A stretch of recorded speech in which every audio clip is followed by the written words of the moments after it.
Destroy all secrets. GeForce Probed.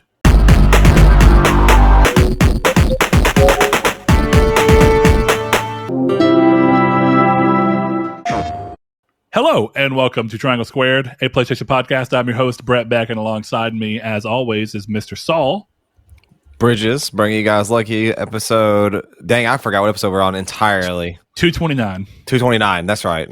And alongside me, as now and always, Mr. Oh, Chris Figs. I'm supposed to say my own name. Hey, what's going on? You hear that, though? He said forever and always, Chris. That makes me feel warm and fuzzy inside. Like the, what's that band called? Bullet for My Valentine song. Oh, God, yeah.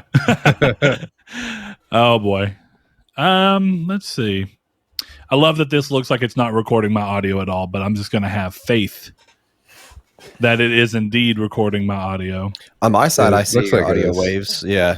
Well, hey, look at that. That's all that matters. Should have been more like George to the Michael. show.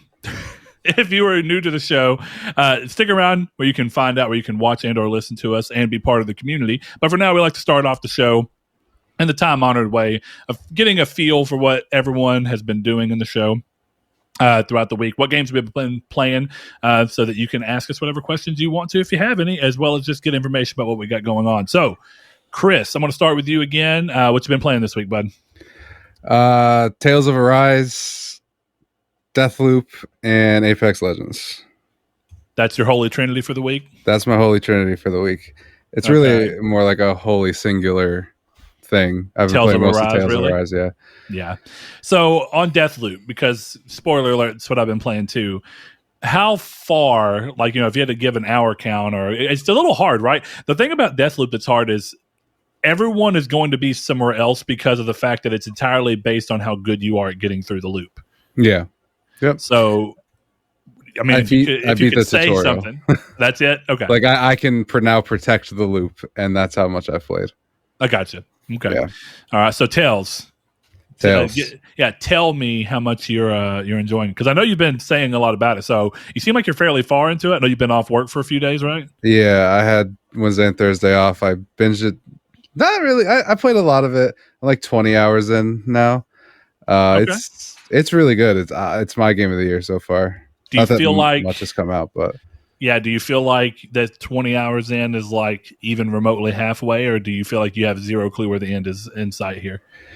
It's one of those things where I'm either really close to the end, or there's going to be like a turn, and then it's going to last like 30 more hours. I'm not sure which one it is. So if I am, if my knowledge of how Tales games have always worked, it's going to be the latter. That's my assumption on what's going to happen. Like, I love Xillia, but I remember, like, whenever I was playing through it, they've always had this, but with that one for sure, I was like, this game feels like it's got 3 endings, but every ending is, instead of it being an ending, it gets right towards the end, you're like, okay, resolution, and it's like, psych, new information. Yeah, because that's the thing with Arise is so far it's been like relatively clean in terms of like the story going from A to B to C to D. Like it's all predictable to a degree? Not predictable, but it's just exactly what I thought was going to happen. You're going to go after the next person, and then you're going to go after the next person. And that's how it's played out so far. So I'm expecting there to have to be some kind of break in that. And I will say I got to a point where there is kind of a break in that, but it's still following the same formula. So I'm waiting for the formula to break again into something actually different. Not that it needs it, but I expect it to happen. So yeah, I mean, like I said, that's just kind of how they do things. So I don't know. I think per game, for the most part, the ones I've beaten and even the ones I've gotten relatively far in, you normally have about 3 of those. Yeah. And then you actually get a real resolution. And it's almost always, hey, we're going to completely shift the way you're looking at what you've been doing. And that's what I'm expecting. Yeah, which is a cool thing. It's weird when a game series has that thing. Like, 'cause Saul and I were talking not long ago about what is it to each other, and we actually had fairly different things, I think, about what makes a Final Fantasy game a Final Fantasy game. And Saul had the stance, and this is not even in a strong defense of 15, but he had the stance that he didn't think 15 was a Final Fantasy game in any notable way, which I disagree with in some ways. But it's interesting because when a game is set up as a series, to some degree, everybody has their own form of expectations they form around what those games should be. And in a way that you can either subvert those expectations and end up having people be like, it was all right, but it didn't feel like this type of game. Or you can play into those expectations and have people be like, it was good, and it also felt like a Tales game or a Final Fantasy game. But at the same time, which one's better, to surprise and subvert expectations? Probably isn't an answer of better, but just, how often can you kind of ride the line between keeping expectations and subverting them to where you hopefully draw a fine line? What's interesting behind that too, though, is people always get up in arms. Like, I think I remain fairly consistent with games like that. Like, whenever something doesn't feel like that game, I'm quick to point it out, even if it's a strong point or a weak point. But what I find hilarious is that people criticize Breath of the Wild in a bad way for being different, but then the same people praise Final Fantasy for the same thing, and I don't get that. That thought process to me doesn't make any sense. And that's just consistency. Is I don't understand how you could like a game for being different, completely different from the series for the most part, and say like that's one of the benefits, but then rag on or criticize another game for the exact same thing. Well, that's a level weird of how well it's done, right? Like Yakuza 7 is incredible and completely breaks the formula of Yakuza, but it's done well. I personally haven't played too many examples of games that change like that, but I would imagine if there's controversy about it, it's like you changed it for the worse, so why did you change it? Whereas I don't think as many people are upset about Yakuza because they changed it for the better, and then to be fair, there's also Judgment, which kind of keeps the same. Yeah, so it's like it offered a fork in the road of, if you still want this type of Yakuza style game, you can play one that's in the same type of world and has this familiar setup, but from a different perspective, or you can keep playing Yakuza, but we're going to switch it up. Right. I think, Saul, he's talking about Legend of Zelda, and that's a good example of, it seems to happen more often than not in really long-running series that have had to transition across things, because what almost always ends up happening with those series, including Final Fantasy at this point, is that including Final Fantasy in general, is that you have the group of people that there's three groups of people. There's either people that like only the original games and long to see the games continue to be that. People who only like the newer style version of whatever the switch happened when it had to transition into 3D or whatever it was that it had to transition into. And then you have the people that kind of just like whatever games speak to them. And Zelda is a big, weird example because a lot of people didn't like Wind Waker for being very different when it first came out. And I love Wind Waker. I think it's a really interesting game. So it's weird because I also love the original classic top-down style Zelda games. And then for the most part, the 3D games have been hit or miss for me. There's some good ones and there's some good examples, but there's plenty of rough ones in my opinion too. So it gets to a weird thing where I think the longer a series is around, the more that there becomes this feeling that you're eventually going to have to change it. And in Zelda's case, for all the complaints that Breath of the Wild gets, and y'all know I'm not a big fan of Breath of the Wild. I mean, I think it's a well-made game, but it's clearly, regardless of how I feel, the right move to go from a financial and even fan standpoint, because Breath of the Wild made Zelda way bigger from a fan base standpoint than it previously was. It spoke to a large enough existing amount of fans and then brought in a lot of new people who had never played Zelda. So to that degree, they did a good thing. Well, and I think too that like big long running game series like Zelda, Halo, Yakuza, Final Fantasy, they always have this weird thing that I see a lot of the close fan groups do. And what they do is every time a new game comes out, it's hated among these fans. And then another game comes out, and then the first game was like, that game was kind of unfairly received. But it's saying the people who are saying that are the same people that criticized it. Yeah. And then by the time the third game comes out, people are praising the original game, and then those following games are hitting the cycle. So it's like that with every single thing. I've seen it happen in like Halo. People are now starting to flip on Halo 5 and say this game was wrongly criticized. Like, no. This game's still universally hated. Don't go. You're starting to fall back because Halo Infinite is getting ready to come out. Zelda does the same thing, where everybody hated Breath of the Wild. guarantee when the sequel comes out, they're gonna be like, this game was unfair. This is a gem. Like that, I guarantee you stuff like that's gonna get said about it. And it's Chris, like, to help you, Chris, I think he's saying that everybody who did hate Breath of the Wild is now going to go back and say, clearly Breath of the Wild is universally loved. I was about to say, that's like a critically acclaimed game. I'm kind of confused where you're going with this. But no, I'm talking about the fan groups that hate on games like this. Because anytime a game changes its formula up, it gets hated on. And a lot of the times, it's criticized. I say gets hated on, but it's criticized because of the way it changes up. And that's fine. That is 100%. I'm not saying don't criticize a game because it changes. And I'm not saying you're wrong to criticize a game because it changes. I am not a big fan of Final Fantasy 15. I'm just not. I don't like the way the game works. I think that we talked about last week about how games transcend other mediums. I think that game did it the best way possible because Brotherhood connected me more to those characters than the game did in the first 20 hours that I gave it. By the end of Brotherhood, I was more connected with those characters than the game could ever make me feel, which, going back to like what I said last week, was that the game is supposed to give me that experience because it's the actual gameplay experience, and it failed to do so. So therefore, it is I have 100% criticized the game for that. But then you'll have people who hate the game when it came out, but then by the time Final Fantasy 16 comes out, they're going to start saying, oh, well, maybe 15 was, wrongly judged, and maybe this game's kind of a hidden gem. And then by the time 17 comes out, people are going to be like, this game was amazing. It's kind of like what they did with 13, right? 13, you see getting praised now all of a sudden. That game was universally hated among a lot of people when it came out, but now it's like you don't see many people saying that at all. It's weird.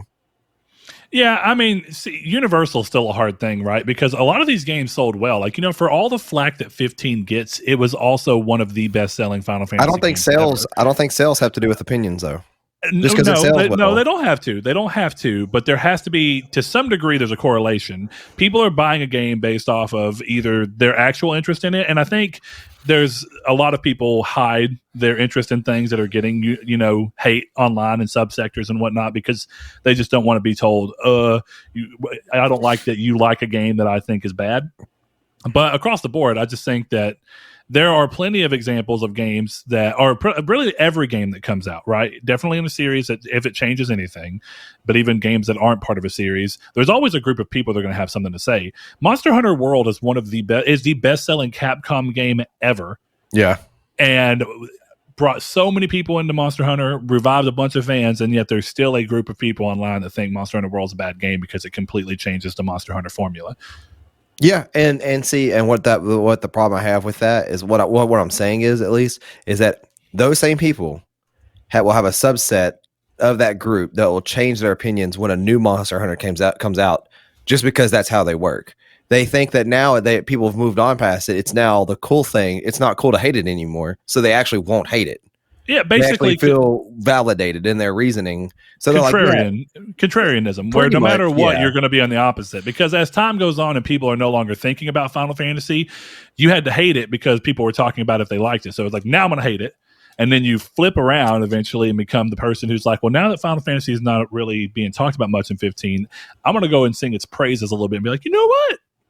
Game was all right. And see, it happens. It's like what I was telling you the other day is like, I don't think Final Fantasy 15 is a good Final Fantasy game at all. But as in terms of a JRPG game, it's kind of a very standard JRPG game. There's not really much I can fault it for being a JRPG game like that. And what I mean by that is just a general broad, like a style like Tales or Star Ocean, what it does in the JRPG formula, it does really well, but what it does in the Final Fantasy formula for me does not do it well enough. Yeah, that's fair. But anyway, Chris, glad you're liking Tales. Getting back around to that real quick, but I hope you do get back to Deathloop because I'm going to cut in front of you real quick as the host, just because the only thing I've really played this week is Deathloop and a little bit of RuneScape and other like weekend games, Phasmophobia and you beat Fist, Yu-Gi-Oh and whatnot. I did beat Fist right before. Yeah, it's a good point. Right before I started Deathloop, I beat Fist. Fist is fantastic. I really enjoyed it. Very hard, and I screwed myself up by not going and getting upgrades while just like playing through, trying so hard to make sure I beat it. But anyway, enjoyed that. But Deathloop is so interesting. It's I'm seeing where the 10 out of 10 can be. And then I didn't. you have these things where, well, here's the weird thing about it. It's fun early days, like early moments of the game, but I don't really think that those qualities start to come out until you actually start getting into how they utilize the loop for basically sussing out information and prioritizing time and what you learn between each concurrent loop. It's weird. It's a game that really starts to shine at least like 5 hours in, maybe 4 hours in. Again, it all depends on how good you are and how well you're playing into the idea of what the loop is. But I'm really enjoying it. It's great so far. It's just that it has that thing where on PC it's having issues. It seemingly not necessarily across the board. It depends on who you are. But there's like menu bugs on PS5 occasionally. So I've only had like 2 or 3. But it does serve to just kind of take you out of the experience for a second, which sucks. Otherwise, I'm very addicted to it, and it's fantastic. Last night while we were playing Phasmophobia and stuff, I was like, I could go in there and just play Deathloop, but I don't want to have people in my ear, so I just either leave the chat or do that. But Saul, what you been up to this week? What you been playing? I haven't played much this week other than Phasmophobia, and I played a little bit of Sea of Thieves Saturday night, waiting for everybody to get on in like Discord and stuff. I actually thought about picking up Tales because it is a $60 PlayStation 5 game. And I was about this close to picking it up yesterday to give me something to play through all day yesterday. But I saw that Dragon Age 12 was on sale, and now I'm debating on getting that because that game's like $15 on sale right now. And for Dragon Age 11, you mean? Yeah, or Dragon Age 11, yeah. 12 is announced. 12 is announced, yeah, just not, yeah. But that game's like 120 hours or something like that. It's ridiculous. And I don't know if I could commit to that. But for $14, I feel like even if I didn't, I would get some kind of value out of it. Probably. As someone who's played both, Tales is far and away better. See, so let me ask you this. How many hours are you into Tales? 25. Okay. Most Tale games are around 40-ish hours, in my experience. 30-ish to 40-ish. Maybe 60-ish if you want to do a lot of the side stuff. Yeah, I mean, the Platinum Guide is 50 to 70, and I'm going to get it. So okay. 50 to 70 hours. So, yeah, you're not even hitting... I think the mainline story for Dragon Age 11 is 70, I think. 70. Well, if you're not going to commit to 110 hours, you're not going to commit to 70, so you might as well buy Tales, which you'll beat in the same amount of time that it would take you to get to the good part of Dragon Age 11, right? Oh, is that the thing with it? Is it like a slow That's what you start? just said. Well, I didn't say that about a good part. Oh, I don't know. The story could be good. Yeah, the story could be good all the way up until, the end. I played the demo for Dragon Age 11 on Switch, and I got like maybe 8 hours in. The thing about like that I have with some JRPGs, not going exactly back to Final Fantasy 15, but some of them are so formulaic that it's hard to play or like it's hard to pay attention to. Because you're always going to have this random over-the-top character that's like the ragtag side character that's going to join your party, but the quest to do or get him is like shenanigans and hijinks up until, this point. That quest line takes like 6 hours. I don't know. And like I felt with Dragon Age 11, it kind of broke away from that, but I still felt kind of halfway in and out. And that might have been because I was playing on Switch and handheld games. I don't like typically playing any kind of story-driven games on handhelds. Unless very few have worked that well. That's why I'm excited for the Castlevania Advance collection that we're going to talk about later. Tales is an interesting thing. I mean, realistically, from what I've seen of both and the little bit I've played of Dragon Quest 11, I'm not feeling that one. It's just not for me. It's too long, and I think it's too long to get to the point. Kind of like you are talking about with Ghost of Tsushima, or at least the way y'all felt about it in the early days, that it was being too long up front to get you invested. That's how I feel about Dragon Age. That's how I feel about a handful of the Tales games that have come out the past gen. It's why I'm worried about starting Persona 5. And don't worry about starting Persona 5. Yeah, because I won't. You should start Persona 4 on the Vita and see.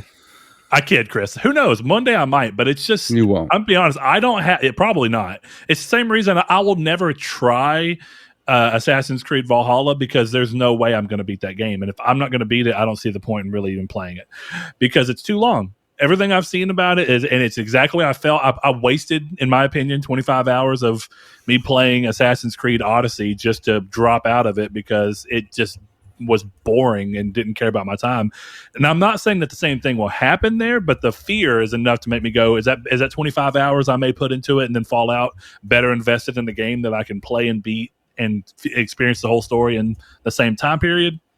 And that's kind of where I'm at with that. So Game Linked is sometimes something that can either be inviting and be like, oh, that's cool. And then sometimes I'm finding, either as I'm getting older, that I don't want a game to tell me up front that it's 100+ hours. I would rather just play the game, get so enveloped, and then not know. So in that sense, doing the podcast is a little bit of an issue for me because it makes me more on the nose of all these things, where I almost wonder if I could play Persona 5 or even Persona 5 Royal without having ever known that it was that long. Could I start it, get really into it, and then that carry me all the way through? I would hope so. But now that I know it, the fear of starting it's there. You know, I don't want to risk that long of a thing. I think both Persona 5 and Persona 4, I can't speak for Persona 5 as much as I can for Persona 4, but I think that even knowing the amount of time to beat those games will still suck you in based off their story alone. Absolutely. I mean, no wrong. I know it's a possibility, but it's not a possibility. It will happen if you give it a chance. Okay, but my point is all games are possibilities. And it's the commitment of thinking about the fact that if I want to see that through, I would have to literally put a month, maybe more aside to be able to play that game just because I have other stuff going on in life. It makes me be like, I don't know. And then I don't know. It's where I am. I really like games to be like no more than 40 to 60 hours. That's kind of like the window that I think is the max. And even then, I really prefer smaller, shorter games right now where I can be like, all right, I can play 20 hours and be done. But who knows? Maybe one day when I have more free time. Chris, when I'm retired and my daughter is fully grown and I'm sitting at home, I'm going to be like, oh, because I'm going to be like 70 because, that's the way that retirement's a joke. I'm just going to be sitting there. Let me launch up the PlayStation 4 and play Persona 5. And then I'll message you, probably like hologram call you and be like, Chris, it was amazing. Mm-hmm. But I'll remember for the next 40 years that I recommended you one game through our entire friendship and you refused to play it. Yep. That's right. You carry that on your heart, right there in your heart. And every time you think of me, let that hate build up inside. I will. And then one day I'll send you a postcard that says, we're going to take your heart. And then you're dead. All right, guys. So moving on, we're going to go ahead and jump into the news for the episode. So first thing I'll go ahead and tell you, last week was like the news moment, right? There's not as much interesting news this week, if I'm just being upfront about it. So this is going to be a little more catch-all to a degree. So the first thing, just to congratulate Chris's game he's loving so much, Tales of Arise has shipped 1 million copies, becoming the fastest selling game in the franchise, whereas Tales of Berseria just hit 2 million copies sold, just to show you the difference. Now, Tales of Arise could slow down and not hit 2 million, but I don't see that happening. It's got a lot of hype behind it right now. I've seen more people talking about Tales as a series than I ever have. And it's on Xbox. It's what they wanted, Is Tales, was it Scarlet Nexus that was day one Game Pass, or is Tales of Arise also? Neither were. That's right. Scarlet Nexus was the rumored one that never ended up happening. Yeah, I was gonna say, I think Scarlet Nexus was like supposed to be by rumors, but never showed up. But then again, that's the problem. That's the problem with fans of Game Pass, is that every game is going to be a day one Game Pass game because that's what they want. They're hoping to manifest it. I think Code Vein was day one, wasn't it? I don't think so. No, I don't think so. I, for some reason, remember that game going either to Game Pass really soon after or being day one. Maybe really soon after, but I don't think besides that. Next thing up, Saints Row Reboot got a leak of a video showcasing gameplay and developers talking about systems at a deeper level. The video has been pulled, but if you want to go check it out, there's a few mirrors that are still up. If you want to see like a deeper look at what to expect from the game. What's interesting is that the guy who did it clearly did it with like malicious intent, because the entire video says F Deep Silver in like a watermark across the top of it. I think I was reading he got fired. Yeah. I'm not surprised. He was like very proudly being like, hey, I was happy to record this and expose Deep Silver's mess up or whatever. Very interesting. However you want to call it. So there's that. Who knows what you'll go to learn of it. I will say this, seeing it in that capacity where there was longer stretches of letting me see things undone, I am impressed at the fact that it looks surprisingly like there's still a couple of spots that I'm like, that looks a little off, but the game looks surprisingly AAA. And we'll see how that ends up actually playing out, because for the longest time, I would argue that much like Darksiders, Saints Row and Darksiders were like the top of the THQ AA, but it was just the best of AA. So we'll see what happens now. Next thing up, Cyberpatch. Yeah, Cyberpatch. That's the new name for the city. Cyberpunk Patch 1.31 is out and includes memory optimization for PS4 and PS5 versions of the game, and more bug fixes, offering up another chance for you to either choose to start or return to the game now, wait for an official next-gen release, or just skip the game as a whole. Now, here's where the fun starts, boys. Ren and Stimpy joined the roster for Nickelodeon All-Star Brawl, and look to be a duo style play where it's more a single fighter like Ice Climbers and Rosalina and Luma are, which is good because we were talking about that with Keenan and Kel. And while I know I have to break your heart that it's not Keenan and Kel, Chris, still possible. It's still possible. And I hope that it happens in all your, as you want to call it, FMV glory. The final smash for Keenan and Kel could be like them, like a stage pops up and they're standing on it and they walk off the stage. You know how the intro to every episode starts? Yeah. And then it just blows every character off the stage. See, that, or would it be even funnier if the Ultimate Smash was they just turn into their characters from Good Burger? Oh, man. That would not surprise me at this point. You know, the thing is that there's so many things that they did, definitely being part of, was it All That, right? The sketch show? Yeah. There's so many ways that, at least you know how Smash has got all the costumes for characters? That would be a great thing. Like, they would be easy to just have a handful of costumes, you know what I mean? Like, easily definable and recognizable. But to Chris's thing of wanting them to be, like, where they're actually filmed and then edited into it. You know how much harder it would be, because every move would have to be recorded individually for a different outfit, which would mean that it would end up being just a little bit different. And so depending on the outfit, you'd have probably slightly different iframes unless you didn't program it that way. And then you'd be mad because someone clearly hit you but missed your iframe, missed where your hitbox actually was. That's why people don't do games like that anymore, Chris. It's worth it. It's worth it for the joke. This is what you do. You go and petition Nickelodeon to 100% just make a Keenan and Kel fighting game where it's entirely Change.org. Let's make this happen, boys. Making an account on change.org. All right, Chris, we're going to post this whenever you're done at the end of the episode. Whenever we upload it, we're going to have your change.org petition link in the description below. Okay. This is your moment. Excellent. All right. So I got anything that you guys want to add about that? I know that y'all had all the lovey signs around that piece of news. No, but we need to stream this game when it comes out. Yeah, I really hope this is good. It's not even like a real fear, but it would almost be funny to a degree if after seeing all of this game and thinking, wow, this actually looks good, we buy it and it's just hot dog trash. That would be the craziest thing. That would be fine. That would be funny too. It's fine. Yeah. Well, Nickelodeon's about comedy. Next thing up, in something that's become a staple of this year, we have another delay. DICE have announced that Battlefield 2042 will miss its October 22nd release and instead push back 4 weeks to November 19th. The studio insists that the game's delay is nothing more than wanting extra time for bug squashing, and that unlike Battlefield 5, which also received a delay if I'm not mistaken, it is not still implementing feature changes at this point, which means that the 4 weeks will be spent more efficiently doing only bug squashing, which is probably the right move for a game that's entirely multiplayer based. Because, when you have these day one multiplayer games, you don't have the ability to be like, oh, well, while we work on the multiplayer, go play the single player.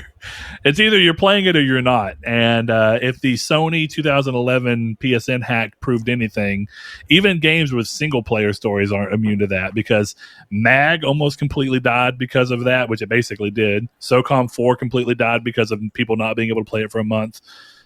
And that's just what happens, as sad as it is.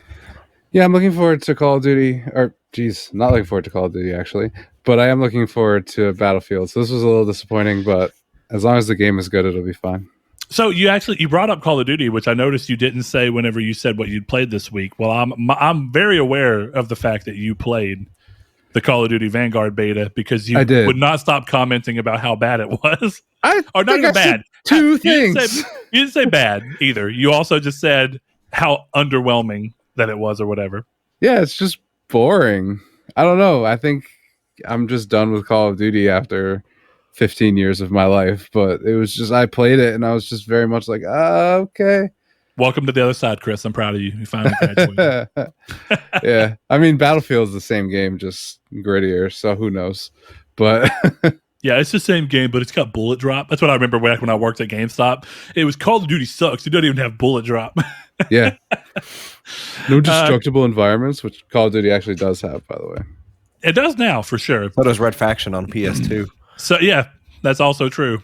Red Faction Guerrilla on PS3 probably has the most destructible environments I've ever seen in a game. Maybe aside from Bad Company. Battlefield Bad Company you could destroy a whole house. Yeah, best game. I was gonna say Bad Company's the best Battlefield game they've ever made. I think so too. Bad Company 2 specifically, in my opinion, but I think they're both equally tied on. Honestly, they're very good. I think Bad Company 2 gave me motion sickness a little bit. I think it was one of those other weird games, like once in a lifetime. That and PlayStation All Stars. PlayStation All Stars gave you motion sickness? Yeah, I couldn't tell if it was the TV we were playing at GameStop, but they had it on a TV for like a midnight release for something else going on, and I just remember sitting there watching it. I'm like, this hurts. Interesting. Normally, first-person games get people like the Talos Principle, and things like Portal will sometimes get people. It could have been the TV, having some kind of weird thing. There's probably some little cheap TV they were using. Who knows? Yeah. All right. Next news piece. Dying Light 2 also joins alongside Battlefield as another delay for the week. But instead of a short 4-week delay, the game will instead move from its 7th of December release to February 4th. So roughly 8 weeks, 2022 release. I don't know. That game is in an interesting spot. After not going to hit this year and then confirming it was, and now back to not.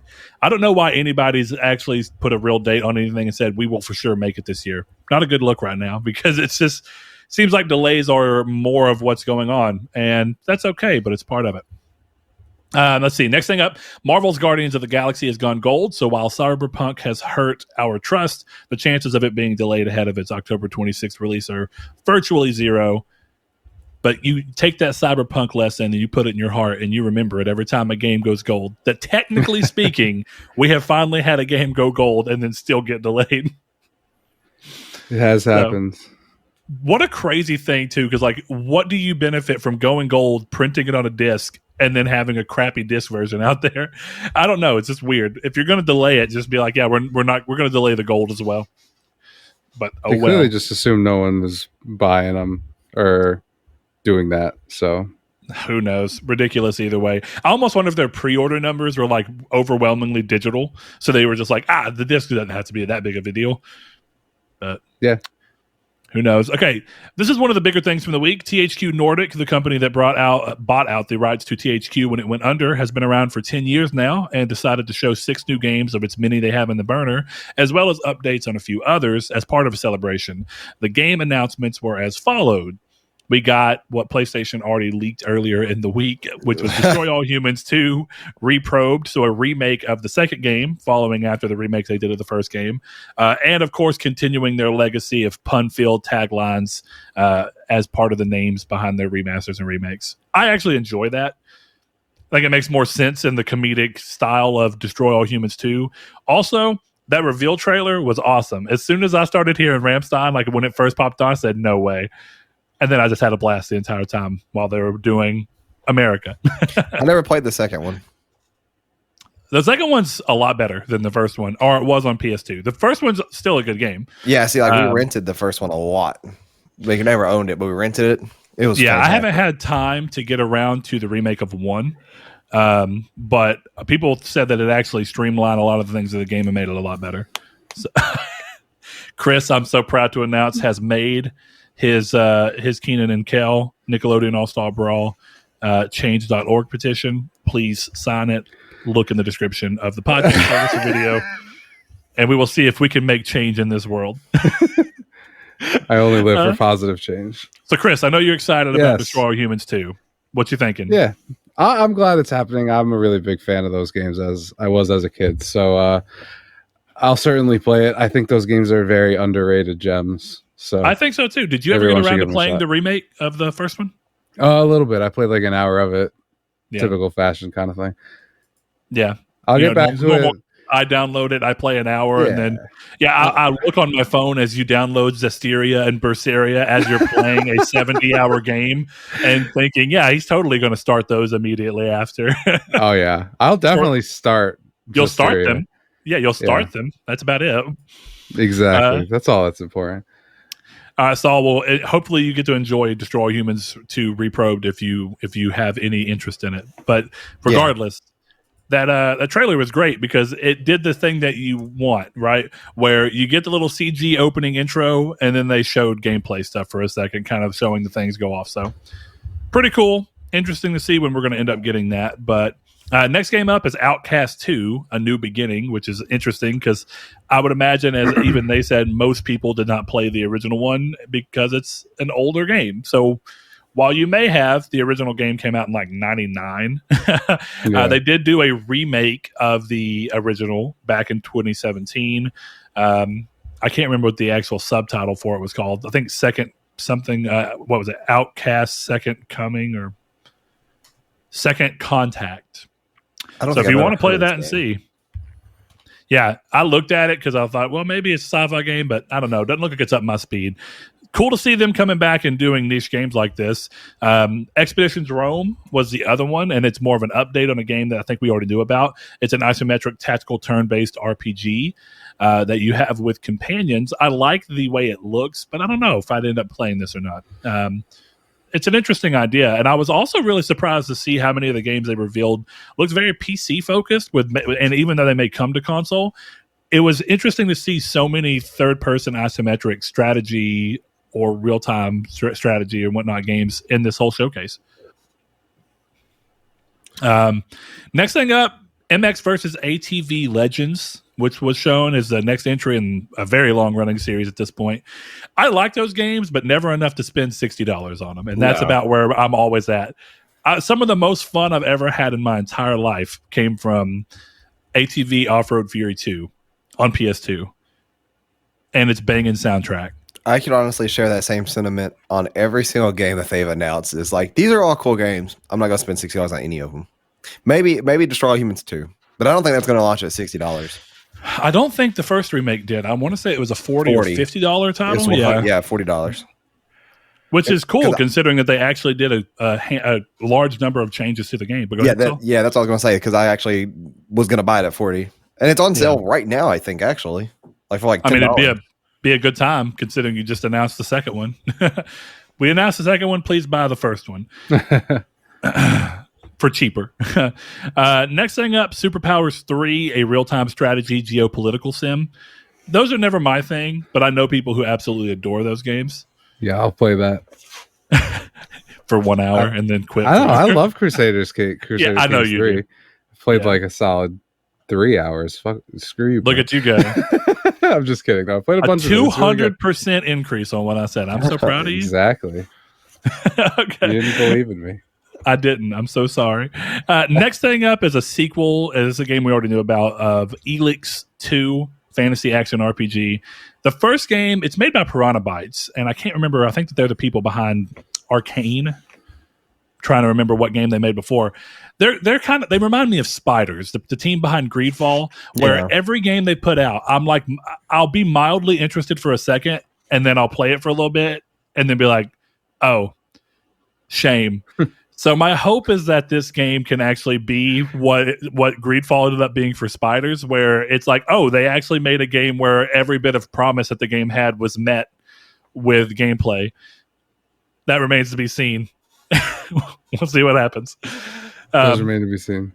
Yeah, Jagged Alliance 3, which is another isometric turn-based tactical shooter, which actually looked cool because it kind of made me think of Killzone, which not to say there aren't other games like this, but it made me think about those times where Saul and I were talking about Killzone Liberation.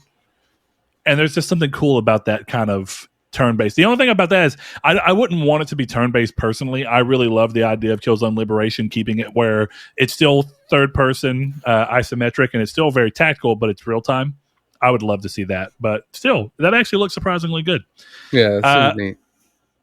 Saul, any thoughts on that? I don't have any thoughts on anything that's not destroy humans in this whole entire thing.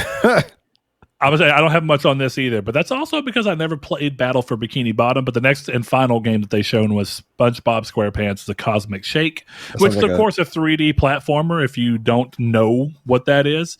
So, I don't know. I never played Battle for Bikini Bottom, even though I know it's like a beloved game for a subset really of the internet.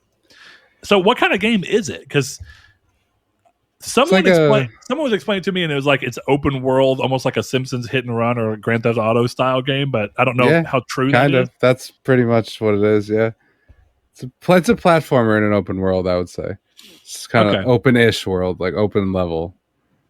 Okay, biome. Can you like get in cars and drive around the city? No, SpongeBob can't drive. Do you not know the lore? I mean, I know he shouldn't drive, but he drives. SpongeBob cannot get a boating license. I know he can't get the boating license. For the game. Can you drive with Mrs. Puff? I don't believe so. No. Also, what I was really asking is, can you only play as SpongeBob or like Patrick and them not playable characters? I don't believe they're playable characters. Last time I played, it was all SpongeBob. Okay, fair enough.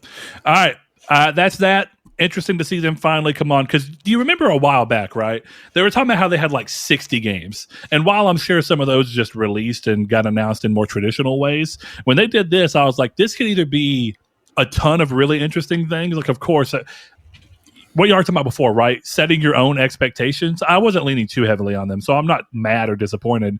But my hope for what was going to be shown at something like this was more like a new Darksiders, a new Kingdoms of Amalur, new anything that is a stronger interest than just realistically Destroy All Humans 2.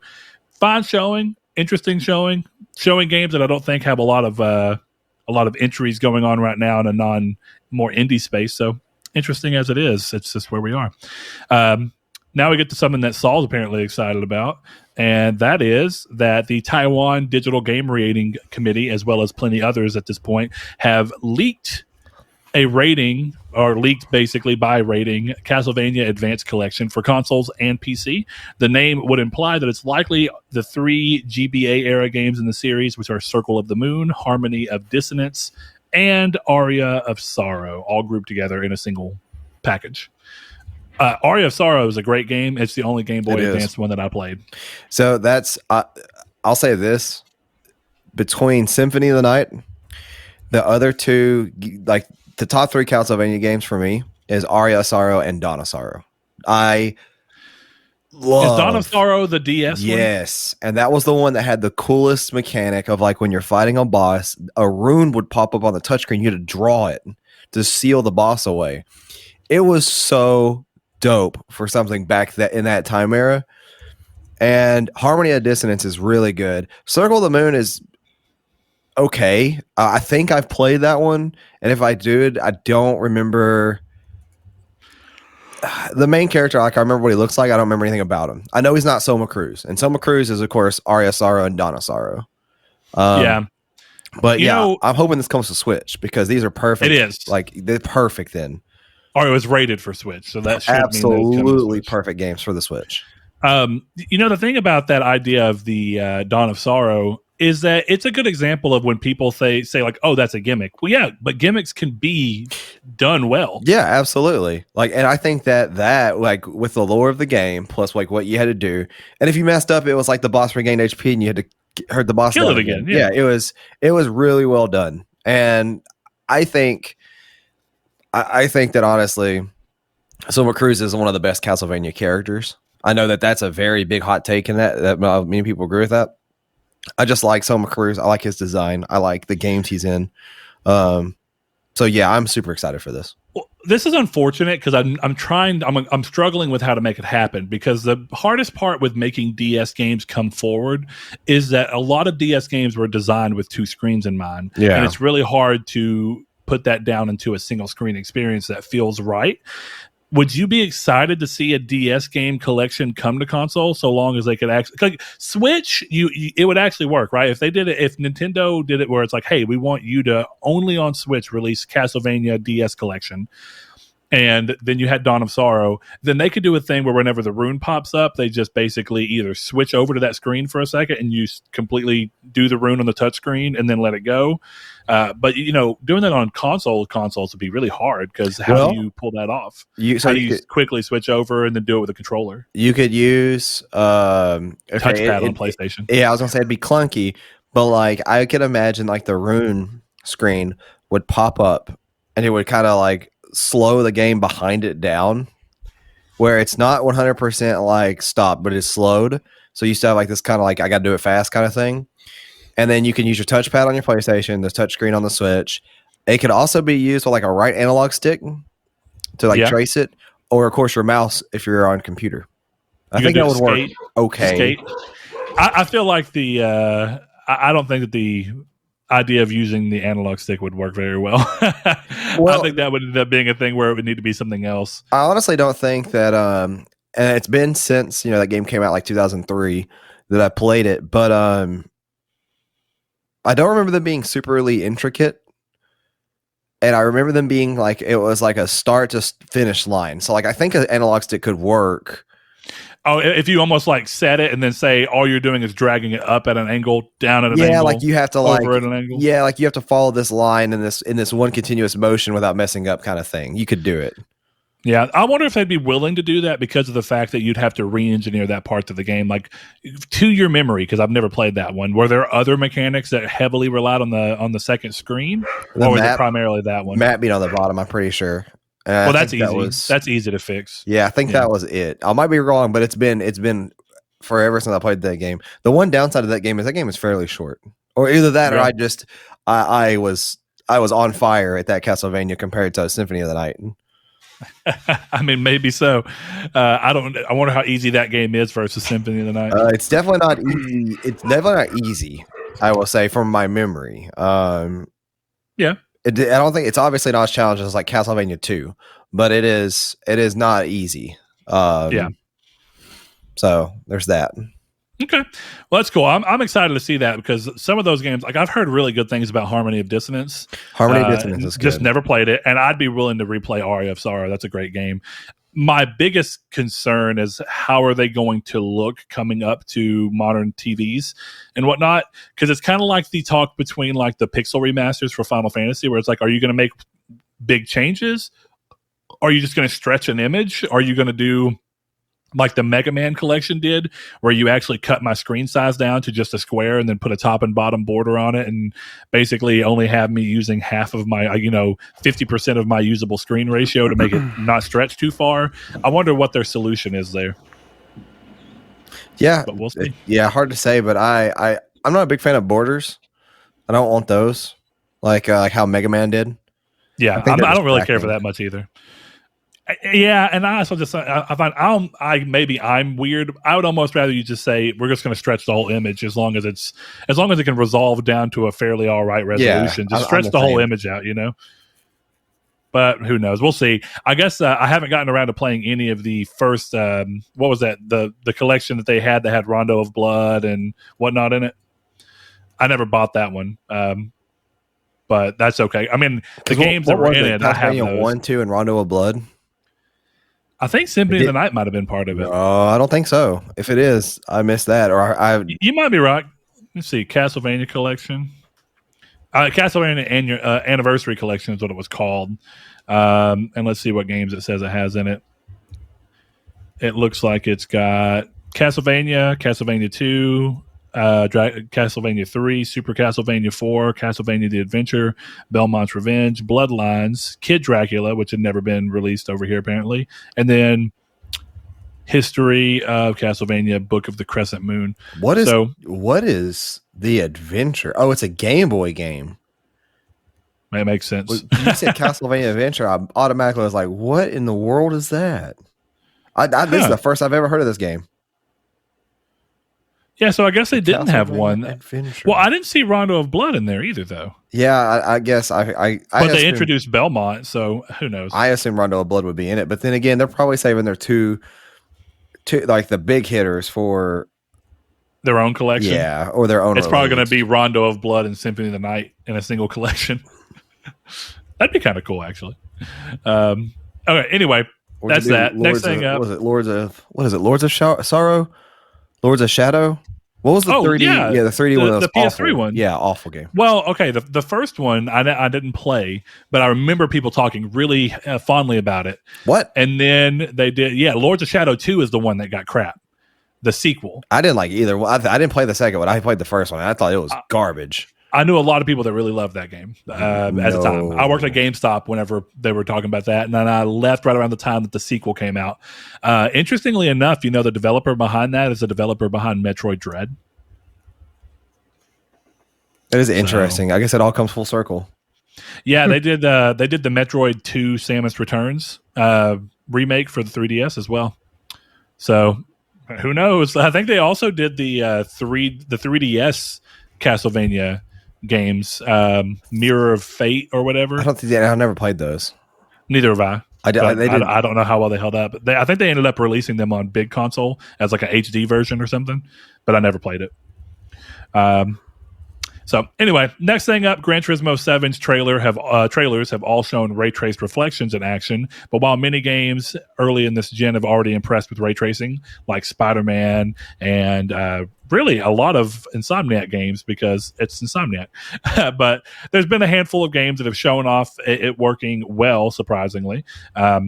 And it looks like that's not going to be the case here. GT7 will only support ray tracing in certain places, namely during replays and while in the garage. In the same interview that this came to light in, it was confirmed that the game features dynamic time and weather systems, unlike Sport, which is good to see. Unfortunate, but at the same time, people early days, including Saul, are like, I don't know how much I buy into ray tracing being a viable thing on console at this certain stage. And it's been interesting because Insomniac have been killing it. Like, dude, Spider-Man Miles Morales looks excellent in the performance ray tracing mode where it's 60 frames per second with ray tracing. It looks really good. And Ratchet and Clank, same thing. So it's a little disappointing not to see it here. I'm assuming they're just really prioritizing having a very stable 60 frames per second. So that's better. I would prefer that than having a 30-second with ray tracing thing. I would, but at the same time, I do feel like options should exist. I think the real thing that's so great about the Insomniac games is that each of those games have 3 versions. Do you want full-on visual clarity with everything pumped to the max with a solid 30 frames per second and ray tracing? Do you want full-on 60 with a higher resolution starting point and still solid, or do you want to do a slightly lower resolution 60 frames per second with ray tracing? It's cool to give players options, and I was hoping that was something we'd see more. Like Deathloop has that. In Deathloop, there's visual, and then there's performance and performance plus or something. Only one has ray tracing, but at least you have that kind of fine tunage where do you want it to end up and land. And you still can't turn off motion blur. Much to Saul's chagrin. I literally was telling Chris, I was so close to buying Tales of Arise this weekend, and I was looking at Deathloop too. And I just kept thinking, if this game didn't have motion blur, I would probably have bought it this weekend just for something to play. Motion blur just kills it. I don't know, but does Dishonored 2 allow you to turn motion blur off? I hope so. Dude, most games don't. Hold up.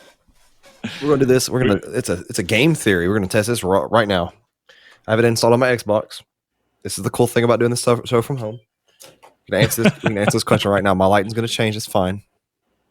All right. So let us regale you as Saul goes through the process of figuring out if he can turn motion blur off in Dishonored 2 on the consoles. Maybe you can on PC. But what's funny is I don't think you can turn motion blur off on PC Deathloop either.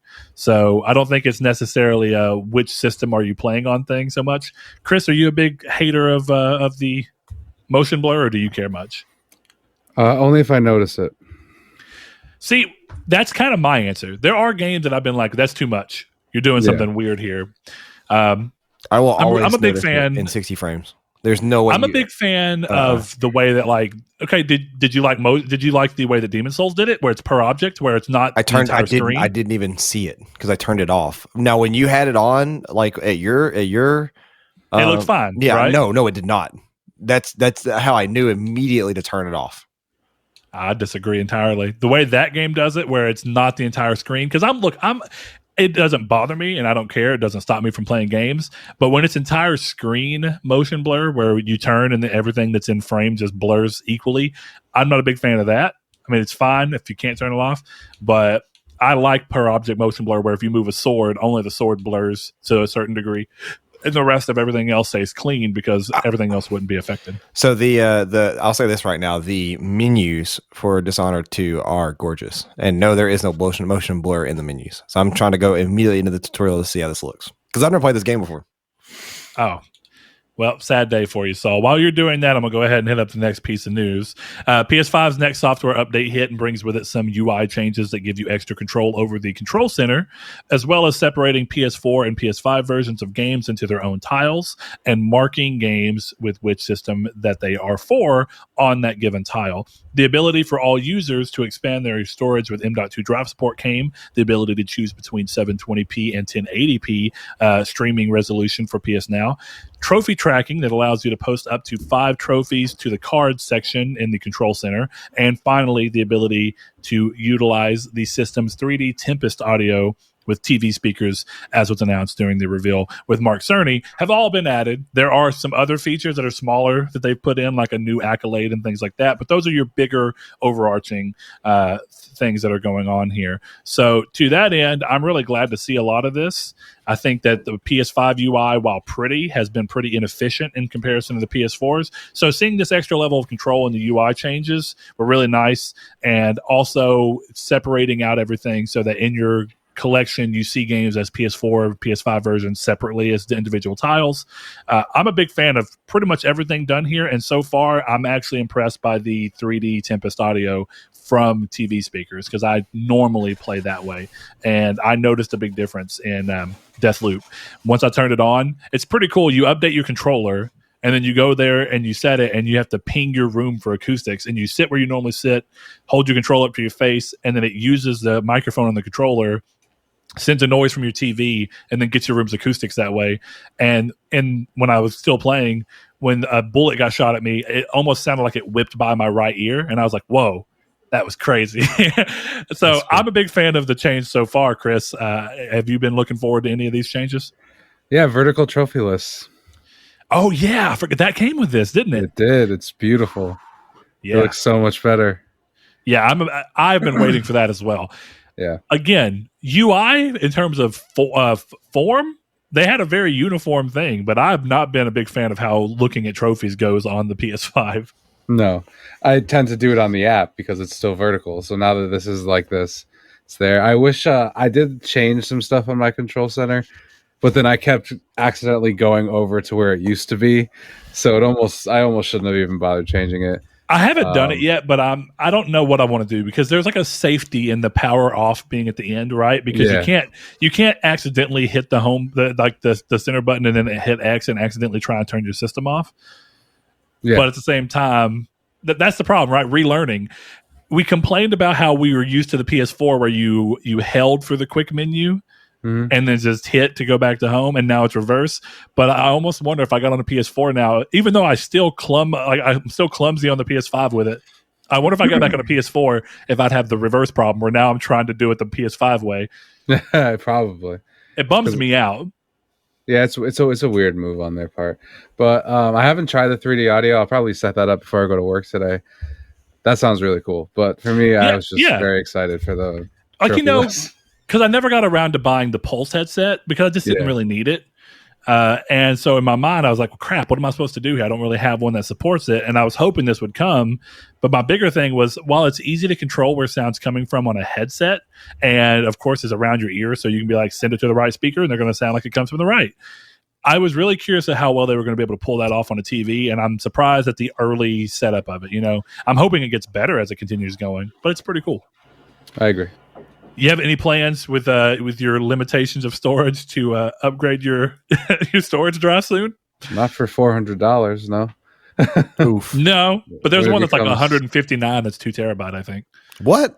Not Maybe with it a may heat be sink. 1 terabyte. Somebody was showing it the other day. I don't know if I would trust any SSD that's 1 terabyte for that cheap. I've never heard of a 1 terabyte SSD that cheap. Let's find out. Yeah, because that is ridiculously cheap for a M.2. The speeds on that are either going to be dog trash or it's going to die within 2 days. Oh, by the way, the motion blur on Dishonored 2 is actually not bad because there's head bob. Is there head bob is it present head bob in Deathloop? Because I didn't notice it. Yeah, I mean, it's there depending on what you got going on, yeah. Okay. Because like Depends on if you're stealth or not, you know? I mean, Dishonored 2 is not bad. I think Dishonored 2 is a little more pronounced head bobbing. Now I think I'm going to play through Dishonored Remastered again. It's been a while. All right, let's see. Because there was one I was looking at the other day. I'm not really worried about it. I don't have that issue nearly as often, but I always see Chris's thing being like, it couldn't install. You're out of room. And Chris likes to have 80 games installed on his system at any point in time. Oh, I have way more than that installed on my system. I know you do, buddy. But I saw somebody talking about that, and I was like, well, that's not too bad at all. So I'm going to go look and see what they are, because like here goes one. Like here's the Seagate Firecuda. It's a 500 gigabyte. That one's 129. So See, yeah, pricing on I was gonna say, see that price makes sense. Here is there's a WD Black SN 850 1 terabyte with a heat sink. That's $269. That makes sense, but not $150. Yeah, and it actually says reasons to avoid pricey, like there might be a cheaper one, which I don't know about that. But I'm also not a massive fan of WD black stuff. Yeah. So here's let's see, the Firecuda 2 terabyte looks to be even more money. Or is it? I can't remember now. Is it WD Black that has bad failure rates, or is it WD? What is it? I don't know. To be fair, I don't deal with computer stuff near as often as I used to. I'm a little out of touch, but that's okay. Either way, I don't plan on doing this until it's significantly cheaper. I agree. I don't even know if I'll do it throughout the whole gen, unless games get significantly bigger. If I can get like a 1 to 2 terabyte for if I can get a 2 terabyte for $200, that's when you might see me do it. Yeah, then I'd be like, okay, it might be worth it. Yeah. Other than that, there's no You're real not reason frothing at the mouth to like add on to your storage so that you can install more games, right? I really don't mind deleting games I'm not going to play to install games I'm not going to play. That's how I did with the PS Vita. Yeah, I'm never playing more than 2 games at once. I have good enough internet that if I want to download a game, it's going to be downloaded within 2 hours, depending on the game. Like even big games like Red Dead 2 or like Destiny, it's going to take at most 2 hours. So I'm fortunate enough to just be able to delete games around if I had that problem. The only time I've had that problem on the PS5 was when I was trying to play Modern Warfare. Oh yeah, dude. Because that game took up half my system's memory. And I had that on there and Demon Souls, and Demon Souls takes up like 60 gigs or something crazy. 60 gigs is not crazy in comparison to 300 of Call of Duty. But it's 1/3 of the hard drive at that point. Yeah, I mean, you're not wrong. If I have Call of Duty. Yeah, the remaining room. Anyway, next piece of news. Little Big Planet fans were struck as Sony announced a closure of Little Big Planet 1 through 3's servers on PS3 and Little Big Planet Vita servers following a long series of hacks the servers have been facing, which resulted in them being down for a long while. Little Big Planet 3's PS4 server is back up and will remain up and carries forth all 10 million plus community levels from Little Big Planet 1 through 3. Sadly, Vita is not included on there just due to the difference of how they are. And that sucks because Little Big Planet Vita is one of the best Little Big Planet games. But this is interesting. I think that this was kind of them finally being like, why are we fighting so hard for something that's older? And at this point, we're fighting too much. It hasn't quite happened the same way, but there was a similar situation going on with Respawn and Titanfall 1, if I'm not mistaken, where somebody hacked in and kind of messed with the game, and they've just been in this long back and forth of trying to keep the servers going the way that they should be. I wonder if they gave up or if they will give up at some point, but who knows? Apparently, the whole point of it was somebody to hack the thing and then lead them to a site to get people to sign a petition to make Titanfall 3, if I remember correctly. Oh, stupid. So, That's the life of the gaming world at this point. Speaking of people getting into things they shouldn't be in, NVIDIA's GeForce Now database was supposedly opened up and reveals, I shouldn't even say supposedly, it was opened up and reveals a number of titles that many think are leaks to games in the works. But while the list is definitely real, you can go and actually, multiple people have confirmed it who have the knowledge of how to get in and do this. The actual games themselves are a little more complicated to figure out. They can range anywhere from games that are 100% real to games that were codenamed, games that have been canceled since then, or straight up games that they just have on this list for testing purposes. Now, my assumption of what they mean by testing purposes is probably sending stuff out to people and being like, hey, would this game interest you in this service or whatever? But it's an interesting list of games. So while it's a little hard to do, this is what we're going to have to do. And some of them make sense. Go ahead, Saul. What? I was going to say, the top 2 games on here are just too good to be true. Right. So the list, as it is Chrono Cross Remaster, Final Fantasy Tactics Remaster, Final Fantasy IX Remake, which some people think may just be a reference to the remaster. I doubt it, but who knows? Kingdom Hearts 4. Hold on. Let me stop you right there. Go ahead. You saw how long it took to get Kingdom Hearts 3? Yeah. How would anybody even know there's coding that could exist for this title? There's no way. There's no way Square's already getting this title revved up to have trailers and stuff. No way. I refuse to do it. I refuse to believe. Well, here's the thing. There's no talk about when the timeline for any of this is, right? I know, but that's the thing is that why would this even be in a leak? Because developers have been using GeForce for remote development. So a lot of these things are just dev kits, I guess, dev builds that they're passing around. So they're probably working on Kingdom Hearts 4 and use GeForce to push their packages to each other. They're using games are also developed with GeForce Now. They're using a game streaming service for this. That doesn't sound like that's plausible at all. But that is what they're doing. That's why this is all here. Yeah. That's that. I think somebody's even talked about why some of these things are on here. But more importantly, at the same time, the other thing is that GeForce Now still gets developed for a little differently than PC does, because the GeForce Now versions and Google Stadia versions, even though they're all running on PC, actually of like Cyberpunk, all ran differently. Mm-hmm. So they are not like necessarily bespoke. They're not normal PC versions. They're almost bespoke. So developers would also be using this so that they can make sure they're fine tuning their game to work for that specific service if they're going to support it. See, I don't know. Like, go ahead and continue on the list, but the top 2, which have been some of the most requested remasters ever, and then that title, along like there's a couple of more sequels in here, is just like, this just seems like a dream list somebody's made up. I mean, don't wrong. I don't blame you, but this is a real list that 100% exists in GeForce Now server that has been confirmed as a list, but it's just a list. It doesn't mean every single one of these games is actually being made. It doesn't mean much. That these can be a bunch of different things. And then there's that's what makes this so complicated. It's not a leak of rumors. This is a real. This is like whenever Sony got hacked. Whenever the time that was going on around the time of the interview or whatever, when people got a bunch of back end information from their server. This is exactly what's going on here. It's just what information's tied to these titles is unclear. Yeah, because like Destroy All Humans 3 being in there is very likely, considering. Yeah. That makes sense. But then you have, and Mortal Kombat, like, see, a lot of these just seem like easy ones, like Helldivers 2. That doesn't seem like that exists at all. But then Mortal Kombat 12 obviously is going to exist at one point in day. Injustice 3 is obviously going to come out. The Talos Principle 2 is kind of interesting. But then it just seems like they're throwing out things that we know is happening, like Resident Evil 4. And then throwing in things that are most likely going to happen, Street Fighter 6. And, Call of Duty. And Mortal Kombat. That's what makes it so weird, is it does look like something a fan would have thrown together. But this is a list you can go actually... It's been confirmed by a lot of people that this is actually what's in their server. See, that's been confirmed by a lot of people, but are we 100% sure that this is a real list? Like, this is... I mean, it was confirmed by NVIDIA that it's a real list. Then, these titles are weird. But that's why NVIDIA was also the ones that said it could be there for testing purposes. They didn't necessarily clarify what they mean by that, but there's a lot of things. So yeah, it's a very hard thing to look at because, like, you're right, Chrono Cross Remastered, I could see Chrono Cross getting...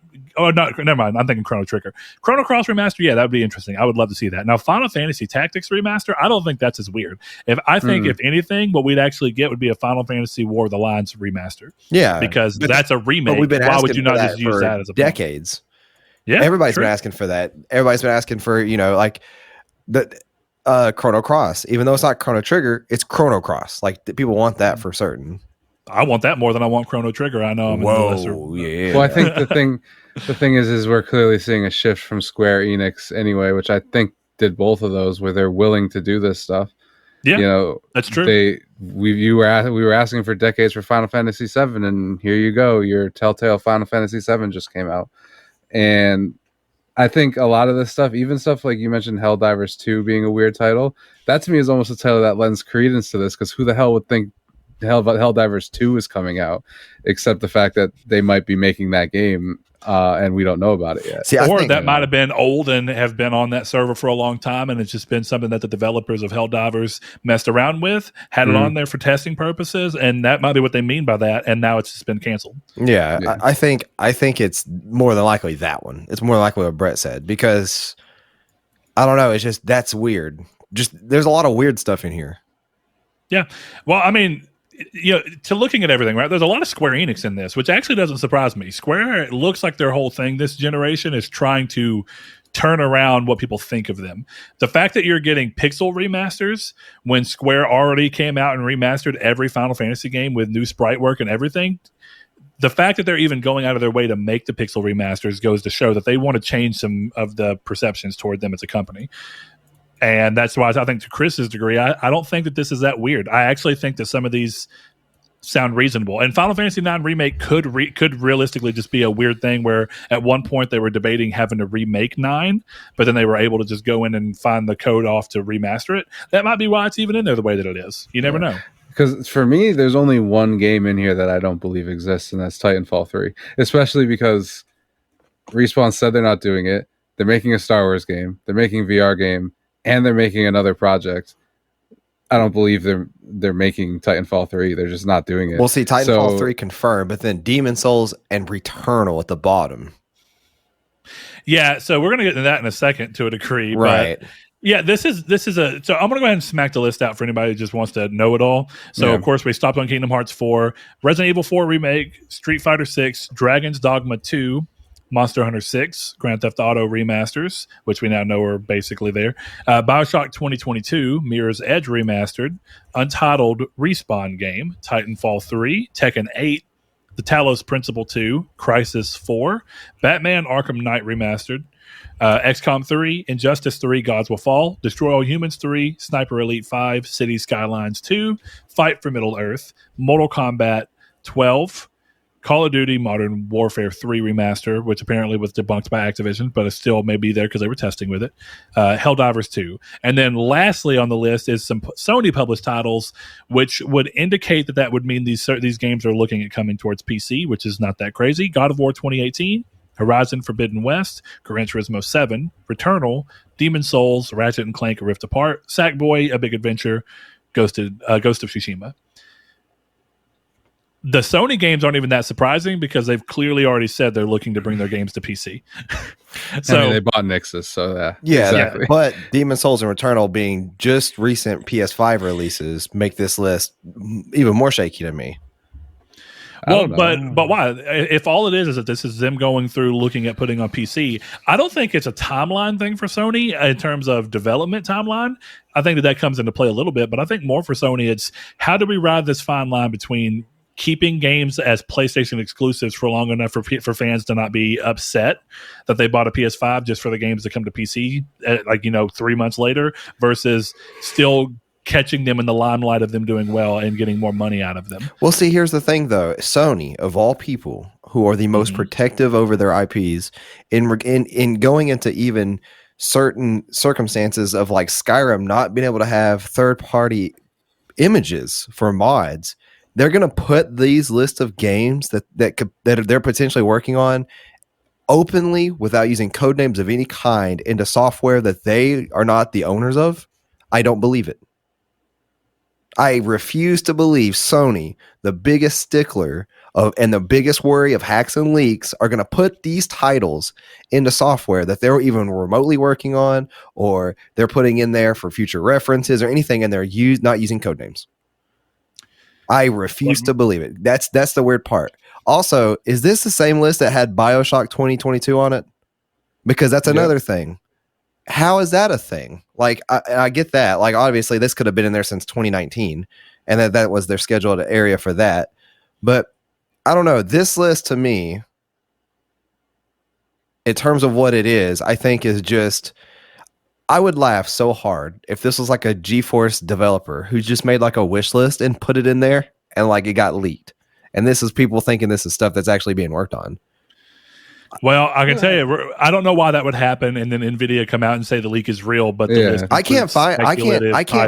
I don't. Where do you? I mean, I'll send that to you if you want. Yeah, like I can't see. Like, I'm looking at The Verge. I see Nvidia responds following GeForce Now Leak, but they don't say anywhere where they confirm that it's real. At least the leak comes from them. That's what we're saying. So the leak is in their database and used for, like they say, spec or prep stuff. It says the list includes, quote, speculative titles. But there's stuff, like even you brought up BioShock. We've known BioShock is happening. To the They've point already confirmed. There's rumors that Sony bought it as an exclusive PS5 title. I've heard those rumors, but I've never seen a rumor or heard of rumors. And if I did, I wouldn't believe that that's in development until I see it, because that's another one of those but then that's Jason why Schreier leaked entirely. Yeah, Jason Schreier, who has a good leak list, regardless how you feel about him, he leaked that 2K has a team working on a new BioShock. That has been known for 2 years at this point. They said it when Ken Levine left that they were going to continue BioShock. You know, that's the thing, is none of these titles... the only title, like I said, the only two I don't believe are Mirror's Edge Remastered, because nobody cares about Mirror's Edge, and Titanfall 3. False, but yeah. Don't wrong. I care about Mirror's Edge, but I don't... that nobody cares, so I don't know. Yes, I am agreeing with you on premise of I don't agree that it needs to be there. I just disagree with you that I care about it. But yeah, also Mirror's Edge 2 is a great game. Yeah. You know, I don't know. I'm not trying to sit here and say all these games are being worked on, because I don't believe it, but I don't necessarily believe it, but there's not a title here that if it got announced tomorrow, I would be shocked. Would rock your world besides Titanfall 3? Even Chrono Cross and Final Fantasy Tactics, like I said, like those, it's not like those are full remakes from what it looks like. So Square Enix is not above just putting their stuff out, especially when people want it. Well, I think they'll make it look nicer and it'll be on the stores. Well, and I think that lends credence to anything. But even that, like any of these games, like I don't know. I think the weirdest enigma of this entire thing is the purpose of this list, right? And not only just the purpose, but the listings themselves, because I don't know. It just seems everything on this list is weird. Because why? Well, okay, let's take Batman Arkham Knight Remaster, for example. Uh-huh. That game already kind of exists. Right? I mean, it doesn't, not in a PS5 remaster sense. Right, but why would that be not in a remastered sense? But why would a new Xbox Series X and PS5 remastered thing be part of GeForce Now? Because it's also a PC game. It's a third. It's not like we're talking about Sony remastering it. No, I know that, but I'm saying Square Enix if they're gonna make it a PS5 and an Xbox version, they're gonna put it on PC too. Or if they don't make it a PS5 or Xbox version at all, and it's like a GeForce Now thing, it could be either or. Yeah, it could be. Yeah, but it could be literally anything on this list. It could be PC only versions. It could be. I mean, most of them are like Crysis 4. Here's the thing. Why do you think that the people at I can't even think of the name of that developer right now, but why do you think that the Crysis developers are going through Crytek? Why do you think Crytek's going through remastering 1 through 3 right now? if there's not some potential that they want to see what it does, so they can look and see if Crysis 4 is a potential. So that's why if almost every one of these games you could look. Tekken 8, right? Tekken 7 is like 4 or 5 years old at this point. It's right on time for a new Tekken game to come. All right, Untitled Respawn game, that's already been known. They've said that, right? So that makes sense. Mirror's Edge remasters, that's one's odd, but who knows? Bioshock's weird. Basically been confirmed. Grand Theft Auto remasters have been confirmed at this point. Monster Hunter 6, who knows what they're calling that, but that's probably likely considering that Monster Hunter World sold crazy well. That could have been Monster Hunter Rise. It could have been, but because Monster Hunter Rise is supposed to come to PC, or did it already? It is. I think it already. I know it's supposed to come, but yeah, okay. Then you have Street Fighter 6. It's been years since Street Fighter 5. Makes sense, totally. And even more sense if you think about it being that Sony's likely going to get Street Fighter 6 as console exclusive, but let them release on PC the same as they did Street Fighter 5. This makes total sense. Yeah. Resident Evil 4 remake, we of course know about. Yep. Kingdom Hearts 4, Tetsuya Nomura and Square have both said definitely since Kingdom Hearts 3 sold better than any other Kingdom Hearts game ever has, that they want to reiterate on this series quicker, and that they already had a team working on Kingdom Hearts, the next Kingdom Hearts title. They've already said that, so this is not that weird. But that's the thing, though, is Tetsuya Nomura can say that all he wants. I don't believe a word of it because it's Tetsuya Nomura. Sure, but what I'm saying is, if we're looking at whether or not that there's statements out there that support this list almost in its entirety, no, I'm not saying that. What I'm saying is like this list here, like, and I know what this list is, or I know that like you're not supposed to take this list with any grain of salt at all, right? Like, there's nothing on this list that it could be. You can make arguments just like you're doing, but I think this list is nothing.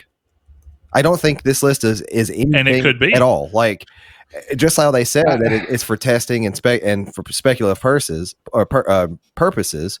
I don't think like here. And here's why. This list could have these titles in here for any number of reasons. It could be for like what Chris said. They could be developing through GeForce Now remotely. It could be GeForce Now having a list of games that they are, who knows, that they're going to put in for support, or they're looking in for support. They could put in games for like testing. But what gets me is just the bottom half of this list having these Sony titles in here. I don't think that these Sony titles would have been in here unprotected like they were. I don't see why it's a big deal. Every one of these is games that we already know about. So having Sony be like, oh, someone found they're coming to PC after we bought Nix's. It'd be different if there was like a Sony published game that was a new game, like The Order 1887. Let's just use a crazy example. I'd be like, whoa, that's crazy. But you got to look at this. One of these games isn't even out yet. And that's going to hurt Sony massively. Two of them are not. Well, technically, yeah, it's GT7. But that's going to hurt Sony massively for people who are waiting to hold out on PC. For that alone. I don't think it will, though. I disagree. We know that all these games are coming. Sony's blatant about the fact that all their games are coming to PC now. So if someone's going to wait for PC, they were going to wait for PC anyway. I don't think I wouldn't call them blatant about that because they're so slow at announcing what's coming. And even though they just bought a developer specifically to port all their games to PC. And that's like, all Nixus does. And what was it, like a year and a half ago? They said that there are more opening titles come to PC, but they've yet to prove it. So you can't go off of, like, as if I was a PC gamer and I was wanting a PlayStation 5, right?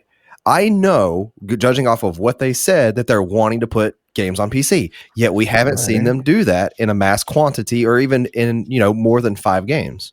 But then we have Horizon Forbidden West on this leak here and GT7.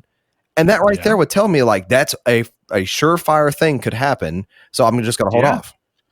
The fact that Zero Dawn came to PC clearly tells me that in development right now, there's at least a small group of people who are working on a PC version of this game, so that whenever Sony's internal timeline of when they want games to release for PC happens, that they're ready to go. Be it a year, be it 2 years, probably 1 year, right? Because 1 year was you wouldn't have to do all those mental gymnastics for this because Sony's already said before that their games will eventually come to PC.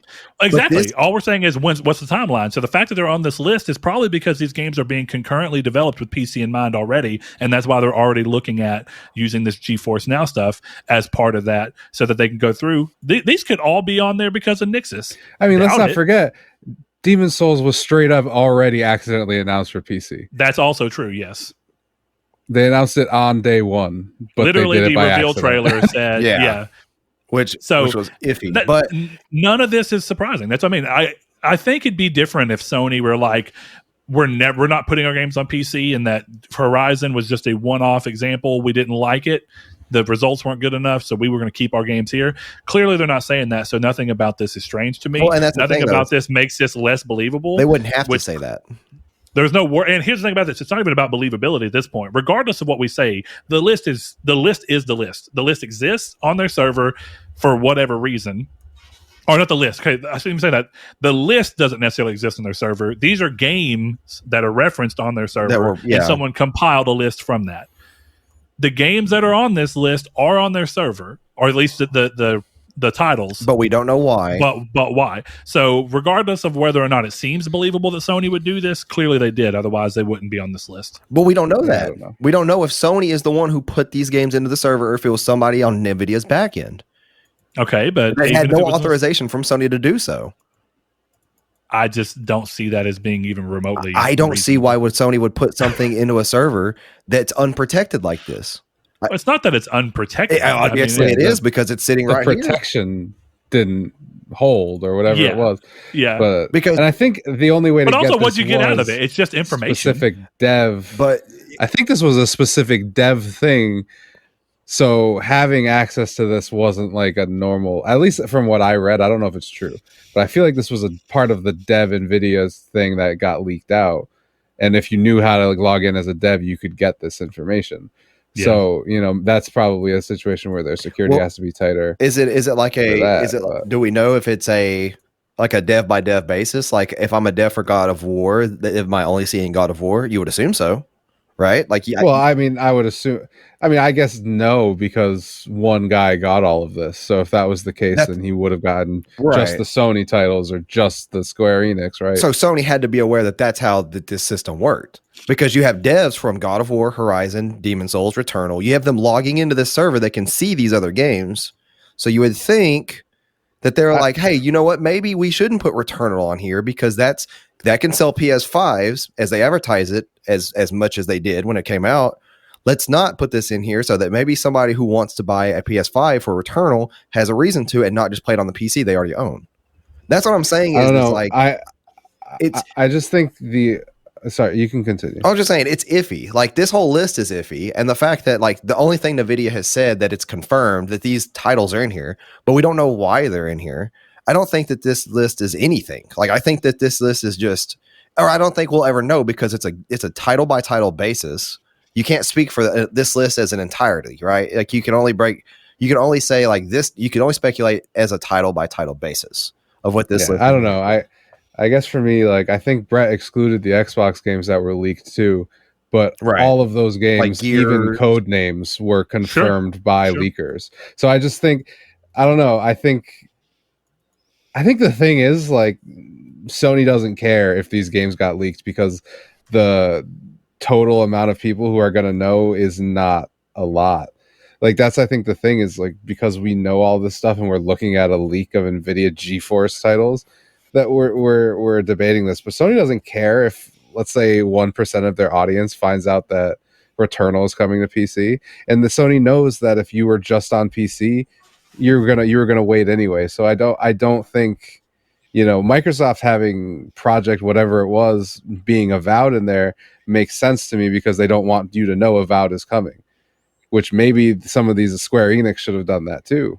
But yeah, so to Chris's point, there's Project Holland, which is Fable, and Project Typhoon, which are Contraband, which has been confirmed by people who are involved with those. Project Woodstock is Forza. Yeah. See, like, I don't know. Like what you were saying though about like this being internal testing or like using GeForce Now for development reasons, that makes that covers all bases in my opinion on what this is. I don't think that this says anything more than that. Well, yeah, because if you look at it, you can use this for a lot of things. When you're working on moving devs between or moving dev builds across multiple things, so people can play test certain things, and being able to send that off to someone else. I am speculating here, but I would imagine that being able to use GeForce to basically post a dev build to a single location and then give access to a handful of people who can play it and look at what they're showcasing there is the ideal way to do that. And that makes sense as to why all these games would be in there, including Sony ones, because these games are being developed for PC regardless. And that's why I don't think across the board any of these really nothing on this list is too crazy. Because like one of the things I didn't include in the list, right, is the BioShock Raytracing remaster, which GeForce have basically confirmed they were going after. So that's probably realistic. We've even seen fans do it, something that would be a good sell and a good point of NVIDIA's hardware, which they want to sell, which has ray tracing acceleration. And what gets me though is like what Chris said, Titanfall 3. That game is what I think a lot of people, including myself, want, but that we know we're not getting. Yeah, so but the real question is why.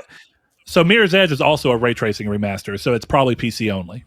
Right, and this goes back to like how long has these titles been in this list? Like this could have been before they even.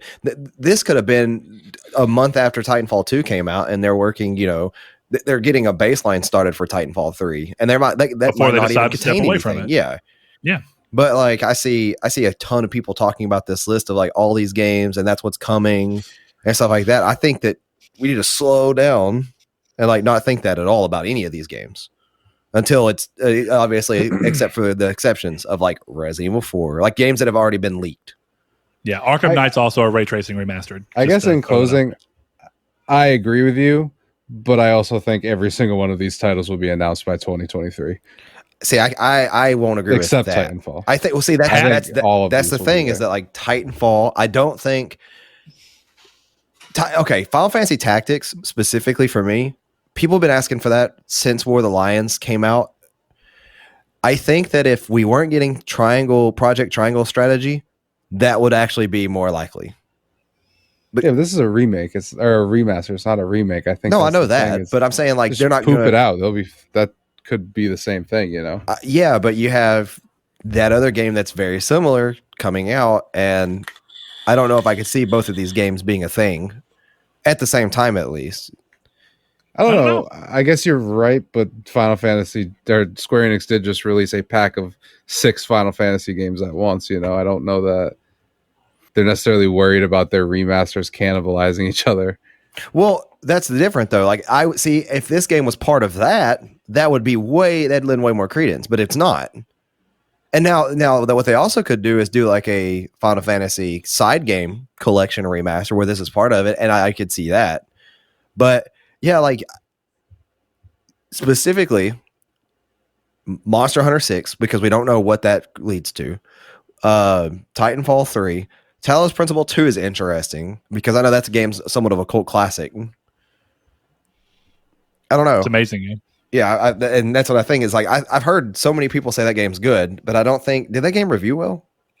Yeah. It's weird. It's like I hear more people talking about that game than outlets when it came out, which is kind of the opposite of what you see nowadays.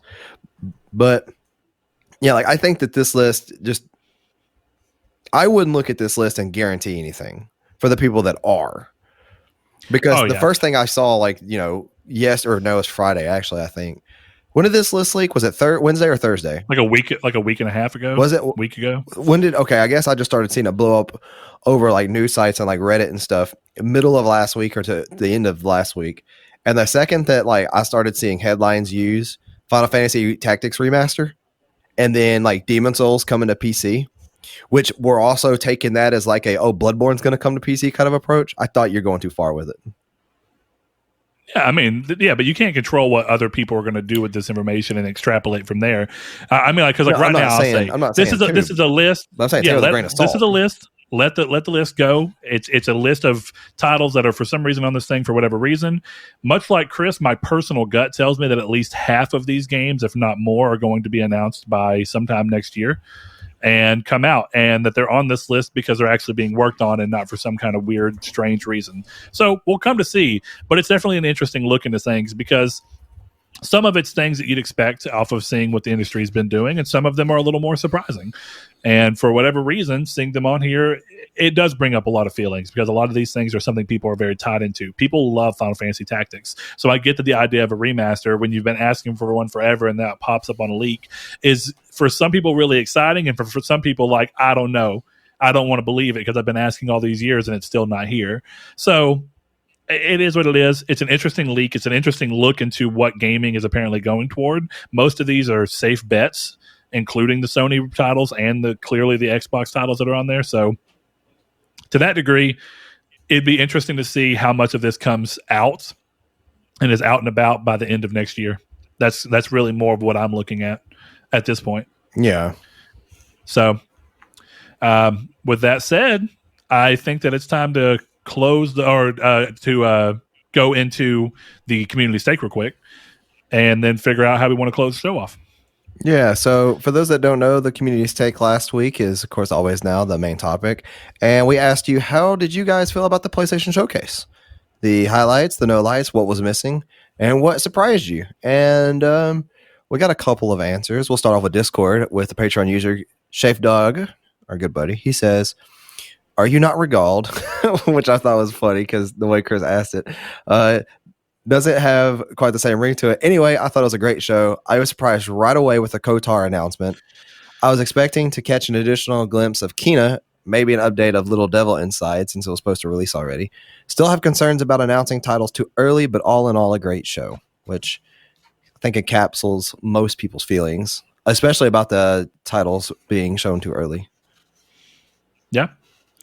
I'm going to grab one off of Facebook real quick. Okay. So over there, we've got Joey McPherson. He says, I thought it was pretty good. I mean, it was saved by the first party, and Insomniac is killing it. PlayStation got to steal buying them. I feel like we still have so many questions. We were told something big was happening with PS Now, and yet nothing. PlayStation has so many more teams, and they're all silent. In my opinion, the showcase should have been nothing but first party and news about PS Now and their answer to Game Pass and what their plan is, if there is one, for more backwards compatibility with PS1, PS2, and PS3. I don't necessarily share the sentiment that the first party has saved it. I think that the show was pretty good before the first party, and then the first party was just icing on the cake at that point for the most part. And kind of some things we talked about, like Deathloop having to be there, and I think that was the right move, considering that Deathloop then, like a couple days later, showed to be reviewing very strongly, and very likely will sell very strongly. So it is what it is. But yeah, I definitely would have loved to see some kind of talk about backwards compatibility, but I almost feel like the way that backwards compatibility would be talked about would strive better in like a blog post, if they're ever going to do that, Yeah. It seems like the type of information that you expound on in a blog post, where you can get a little more granular and be like, this is what will work, this is what won't work, this is how we're going to support the systems. That doesn't seem like something you put in the middle of a showcase that you want to have like a rhythm to it. I feel like it would end up dropping the rhythm. Even if it's exciting, the type of information it is seems better used elsewhere. But yeah, PS Now remains to be a big mystery. What is their answer to Game Pass? We talked about that last week. And maybe backwards compatibility has some kind of part of that. Maybe their PS Now does get close enough to where outside of PS5 games, PS1 through PS4 games, first party, or PS1 through PS3 at least, first party, are all on PS Now playable. That would be interesting. I don't know. We'll see how that ends up going. Yeah. See if we can grab one from Twitter. Yeah. Well, actually, here, while we're talking about first party stuff, Rude Days, a Patreon user and a good buddy of ours over on Discord, I like to think of him a lot of times as devil's advocate. He says, if you take out about 20 minutes of the middle of it, the start and the ending was some of the best of any showcase. And a reason why, as an Xbox fan, I also have to have a PlayStation 5. Only criticism I have is that it wasn't as bad as last year, but Sony seems to have trouble giving dates or other information during their show for some games. For example, GT7 got a date, but not during the showcase, and instead it got a blog afterwards. And we didn't even have a release window for GOWR, which is God of War Ragnarok, but got a date for Spider-Man 2. Other than that, as I said, great showcase. So Chris, what do you think is up with the God of War Ragnarok not getting a date, but Spider-Man getting a 2023? Like, that was a very odd thing last week, but I wonder what's playing into that, because is it Sony being hands-off enough for the developers to be like, we won't include a date on the trailer unless you want to? Do you think it may be that? I mean, I guess I should say that I was listening to Sacred Symbols, and they definitely mentioned it, so it's definitely coloring my thoughts, but Cory Barlog was saying that this is probably a 5-year game, right? I saw that in an interview where he said that this will probably take as long as the first one. Yeah, so 5 years from 2018 is 2023. And I don't think they want to say it. So what's weird about that, though, and that's why I find this fairly odd, is why show it off last year with a 2021 date if you feel like it's that far out? If it needs to be a 5-year game, let it be a 5-year game. Yeah. But why show it, and why this thought that you were going to hit 2021 because I think they thought they would hit 2021. That's probably why it's still a PS4 game, you know, because that was always my thing, right? As I always said, like, this is ridiculous. I never believed God of War could be beyond 2022 because it would be ridiculous to have a 2023 PS4 game. And I would have to imagine they thought that too. And then as they built the game, they were like, oh crap.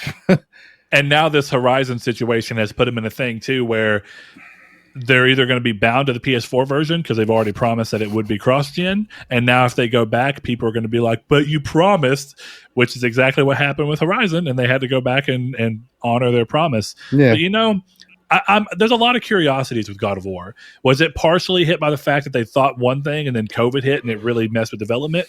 Was it that after they announced it and teased it, they thought, okay, we have an idea, and then suddenly internally it was like, well, do we really want to make 3 Norse games, or can we change the scope of this game and make it a 2-story Norse arc? Which that got confirmed this week. Yeah, it did. Yeah, and it was basically said during the thing. It was just odd wording. It was. They had to confirm the wording. And, you know, to go back with Chris, though, is that Corey's saying that about it being a 5-year game, but Corey's not the director on this game. And I wonder what that had to do with this game as well. Now, you mean why he's not the director? No. I'm just saying in terms of time frame. Corey's saying that it could be that it being a 5-year game. I wonder if the direction of this game is being sped up, of course, from the help of the other game existing on PS4. But it's also with what's this guy's name? Eric. Oh yeah, the new director. Yeah, Eric Williams. Don't quote me, but I think that might be right. That sounds close. But I'm curious as to, like, you know, everything that he's done, and like what you just said, of course, is that, you know, with Horizon, that being a PlayStation 4 game as well. This game's clearly a PlayStation 4 game. Mm-hmm. I'm curious just to see how how far out we get, and I'm hoping I'm hoping next year. Like, if not, I'm gonna be very sorely disappointed just in the way that they're marketing things. Yeah. So go ahead. I would just be surprised if it's not 2023 at this point, because I don't see why you give a 2023 timeline like that in a pre-recorded thing, right? So it's not like he misspoke in a live show. Like, that was a pre-recorded for the showcase thing, so everyone knew what he was saying. Yeah. So I think that's just their way of saying you might have to wait a little longer, guys. Yeah, and I think that you're right in the fact that their whole point here was just to be able to push it off and put it to 2022 clearly, at least. Or, you know what I mean? Like, it's clearly not 2021, regardless of what happens. But, you know, the way that he actually said the remarks, too, about the this being because it was asked why it wouldn't be a 3-game deal. That's where that came from. That remark about it being a similar time frame is that he didn't want to be working on the 3rd title in this series to some degree and seeing the story drag off across a 12 to 15 year window. And that he thought it'd be nicer to give it a definitive end, like he saw with Lord of the Rings. Those were his exact statement, actually, about how he wanted to put a bow on it in a reasonable time manner and kind of have a time period captured. But he said, he goes, it's, you know, God of War was a 5-year game, and the sequel's looking like it's going to be like a 4-year or so similar time frame game. So I could see, you know, 2022, a late 2022 game, kind of the opposite of Forbidden West, which is going to be an early one. I'm starting to think that maybe you could get like maybe like an August through November release for God of War next year. Which would be pushing pretty close to 2023 to your point, Chris. So the answer is probably somewhere in the middle, but if it does end up being a 2023 game at this point, it wouldn't surprise me. I also think that they've kind of dropped the ball here with the way that they've talked about the game, because they've revealed a couple of things, such as characters that are going to be in the game, or gods that are going to be in the game, that I should say. But not only that, they revealed that, you know, with this being a cap off, it seems like there's only a couple of ways that they could go with the story. Like, if you got Tyr and you got Odin, and then you got the spoiler from the end of the first game that I'm not going to say, and you got Thor, there's only like 4 directions this game can go or end, right? I don't know. Especially, and here's the thing with Tyr, they showed too much of him. And if you know what I mean, we said it last week, of him still having his left hand, which tells me there's going to be another thing in the game, a wolf, for those that don't know.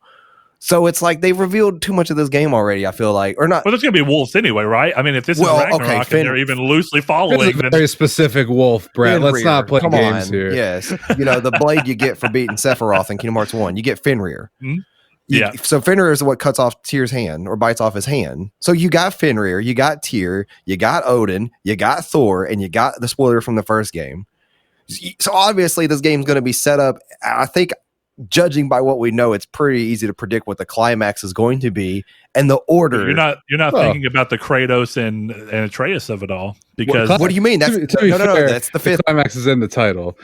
True. Yeah. The end of the Norse world is clearly right. what's happening here. But no, you mean by Kratos, Brett, is like what I'm saying is the spoiler from the first game that I'm not specifically mentioning, because somebody's gonna get mad if I say what that is because they haven't played it yet. In regards, I know what you're talking about. Well, you mentioned Thor, so I'm actually not sure which one you're talking about at this point. Here, I'm gonna type in Discord. Yeah, because it's really the true name of a person. Oh yeah, okay. Oh well, yeah, that works. But that's the thing, is that like it can only go like three ways in my mind. Technically, only two, and I feel like no matter what, now I know that it's gonna have to go that way, right? Like, well, I don't agree, because clearly they did not do any of that with the Greek mythology either. They didn't follow it to a T. They use it as a loose thing to then play and make as their own, because they're introducing characters that didn't really. But that's exist. not what I would argue. Norse. They were pretty true to Norse mythology. Yeah, but did Kratos exist in Norse mythology? No. That's my point. The basis of these games is that you're literally introducing new ideas that can change the way that these stories that you already know can happen. Well, okay, first off, without spoiling that part, we can't have the conversation that I want to have here. But I think if you've read the Norse mythology, it's following it almost to a T, but it's changing motifs. It is. I don't know. I would agree with that. I would follow that, yeah. If we're talking about that spoiler is a cause of a certain death in Greek mythology that he is also the cause of in God of War 2018. It is following Norse. I said Greek, but it is following Norse mythology to a T, but it is changing up small things. But even the small things they are changing connect back to the lore in interesting ways. Yeah, because if you think about. Go ahead. I'm sorry. If you think about Kratos and his role in in Norse mythology, and can we just block out 5 minutes of the show for a second so that I can actually say what I want to say? Hey, look, timestamp this. Yeah, I'm writing it down. We have a timestamp for spoiler alert, and we're gonna have we'll try and see if we can keep this within a 5 minute. So if you're not played forward 5 minutes, God of War 2018. Turn it off look now, at timestamps. or if you just don't care. Yeah, look at timestamps. Yeah. If not, this doesn't spoil anything of God of War 2018 except I think that knowing this particular spoiler does not ruin the game. No, that game is the journey. Yes. That's what makes that game good. Yeah, that's why I didn't even think of it as a spoiler. But okay, this is the start of my rant, I guess. But think about this, right?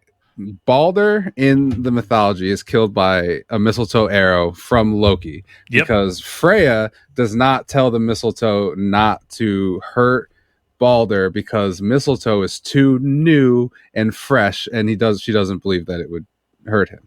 Kratos is a new and fresh infusion into this world. His confrontation with Balder is entirely because of his child Atreus, right? Is Atreus, Loki, right? Loki is the reason that I can't remember his name anymore, but Balder is killed when Loki tricks his brother, who is blind, into killing him with a mistletoe arrow. Yep. So all I'm saying is that the mythology, as they've changed it, is completely it lines up in a very interesting way of changing. And that's right. And you could look at that as Kratos as a wolf, right? Being Fenrir, and he's going to be the one to dehand Tyr. Maybe? I don't think. I don't think that's the thing too. But like that's because of those connections in the first game, it won't be a surprise if he does. I don't think it's going to happen. But if Kratos is the one to cut Tyr's hand off, I would not be surprised. Yeah, but there's there's a lot of things here, right? Because at least it depends on where you're looking in, right? Too, because at the same time, Loki's part of the Acer, and in this story, clearly that's not what's happening, at least as of yet. It looks like the whole point is that this also, Faye or whatever, Faye being who she is on all this. Yeah, Freya's the other person, but Faye being the parent, the mother in this situation, you're changing some of the starting premise, right? It doesn't mean that they can't come back around, and that's why I agree with Chris. I think changing motifs is the better way. They're going to look at some of these same stories and what the ideas behind them were, and they're going to basically change who's on what and use these motifs across different characters to be similar to what you expect and to be true to the mythology in its own interesting way, but twist it from a perspective that you may not always see coming. Yeah, if you want my interpretation of how this game ends, I guess potential spoilers for God of War Ragnarok, it would be that Atreus gets captured, and then, like you said, Kratos acting as Fenrir kills. I don't know if he kills Loki. No, he doesn't kill Thor, but he kills Odin, and that's what I would imagine would happen. I would imagine during Ragnarok, everyone else dies how they're supposed to die, and then Kratos goes after the big dog and kills him. Okay, hold on. It's been a really long time since I've looked up Norse mythology. Does Thor? I know he dies by a snake. He doesn't die by the world snake, does he? The world serpent. I think he might. I don't remember. He dies by the venom of a snake. He gets poisoned. Yeah, but I don't remember if it's the world snake or not. I think it's Loki that poisons. Because I think they die together. No, see, I thought it was a snake. No, I'm wrong. The snake is being held above Loki when he's trapped in the cave. Yeah, that's it. And his wife is holding the bowl over him to catch the venom as it drips in his face. So here, the one thing that's interesting is that we've not talked about Skull and Hattie at all. And they're going to be a big part of this, especially because Hattie. They're directly responsible for the end. Yeah, the beginning. They eventually, they finally, if I'm remembering right, they finally eat the sun and moon, right? It's the whole point of how the Norse world comes to an end and how Ragnarok hits. So where are they coming in on this? Because if I'm remembering right, the sun gets eaten and that's what causes Fimbulwinter, right? Because there's no warmth. No. Or does that happen toward the end? That happens toward the end. I'm trying to remember what causes Fimbulwinter, because it's the whole point is it's that not after the sun's no eaten, I don't think. Actually, I'm going to look that up because I need to get into this, but then again, I don't want to because then I might spoil. Well, I know that the whole idea of Skull and Hattie is that they're supposed to just chase the sun and moon until in hopes of devouring. That's their whole thing. Well, we've been past the 5 minutes, and I think we're kind of figured it out. Yeah. Either way, I just think it's interesting. Keeping that in mind, I'm almost wondering if Skull and Hattie are not going to be wolves, if they're going to be something different in the way that this story presents them. I almost wonder if there's a weird way that they can play this through where Kratos and Atreus act as Skull and Hattie and for some reason are responsible for this. Definitely, since the post-credit scene in God of War was almost like a fever dream. You know, it wasn't us actually looking at the future. It was more of us seeing Kratos see a vision of the future in a weird sense. So to that degree, we'll see what happens. We will. Fimbulwinter is just a long winter that had no great cause. It's just a prelude to the events. Okay, so I couldn't remember because what you said sounded right up until the actual analogy, or not the analogy. Well, yeah, I guess the analogy. No, it's not an analogy. What is it? Metaphor, I guess, for what the story's telling. Yeah. Anyway, we'll see what ends up happening. I'm curious to see it, but I mean, I like the way that they followed, but also eschewed Greek mythology, and it would seem to me that they're keen to do that again here. I'm just glad they got Thor right. Oh yeah, visually, yeah, character design. So many people are so many people on the internet. So probably a low number in general. We're just so mad about that. Yeah, it's really dumb because it's 100% accurate. I just find it. Why would you care anyway? It's kind of like what we talked about. Are you telling me that there's no wiggle room? I can't make. They made Thor fat in the actual MCU movie stuff that people were complaining about the fact that Thor doesn't look like Chris Hemsworth or whatever that guy's name is. and they made him fat in the movie. Right. Well, see, and that's the thing too. Is like, Chris, would you consider True Thor fat? Yeah, absolutely. I don't know if I'd call him fat, right? I would see. He's the big muscle man that's just a mass of. I think he's of hulking. Yeah, I think I would classify him more of like a strong man, of like just. Yeah, that's what he looks like. That's what the character art looks like. Yeah, but I'm not saying I wouldn't consider him fat. Yeah, he's just thick. He's thick boy. Yeah, I guess he is like what is a perfect like I say human body, but he's not human, but a perfect like physique of like muscle. Utilitarian. Yeah. That's what it is. It's a utilitarian body. It's not one for like being in front of a muscle show and being like, look how defined my very dehydrated muscles are. I don't think I bought God of War digitally. I think that was before. It was before because we went to the midnight release. Now I want to replay God of War 2018. Well, hey, Saul, it's part of the PS Plus collection. I know. That's why I was like, I could be happy because I could download that. All right, let's go grab some. Let me grab some off Twitter. I have our buddy No Fate here. He says, no mention of Naughty Dog's The Last of Us 2 factions. Has this secretly been swept under the rug to shift more focus on the PS5 remakes / remasters? Or is it being developed into something much bigger than originally anticipated? I would have expected it to be released by now. So my $70 game. My thought process on this is that it is an outdated multiplayer and that they've swept it under the rug. Because as much as good as Factions was, I think that they know that like they could release it and a lot of the hardcore fans of Factions would return, but it would not commercially be a success at all. Unless it did something that followed the new multiplayer formula. And I don't foresee it doing I think so. it could. I think in many ways it could, with the still Factions hit of being a little more grueling. In a lot of ways, I think a lot of the things that made Factions fun and interesting actually are what ended up making the more modern battle royale style games or whatever interesting. Go on. Right? Are you talking about just the weapon, the way you get weapons and stuff? Or? Well, squatting up, right, to a degree. If you think about what Factions was, it was 4v4. Yeah. And the whole thing is about being grouped together, scrounging for materials, and looking for ways to build yourself up so that by the time that the game comes to an end, you're staying with each other, making sure that everybody reses each other and keeps everybody six.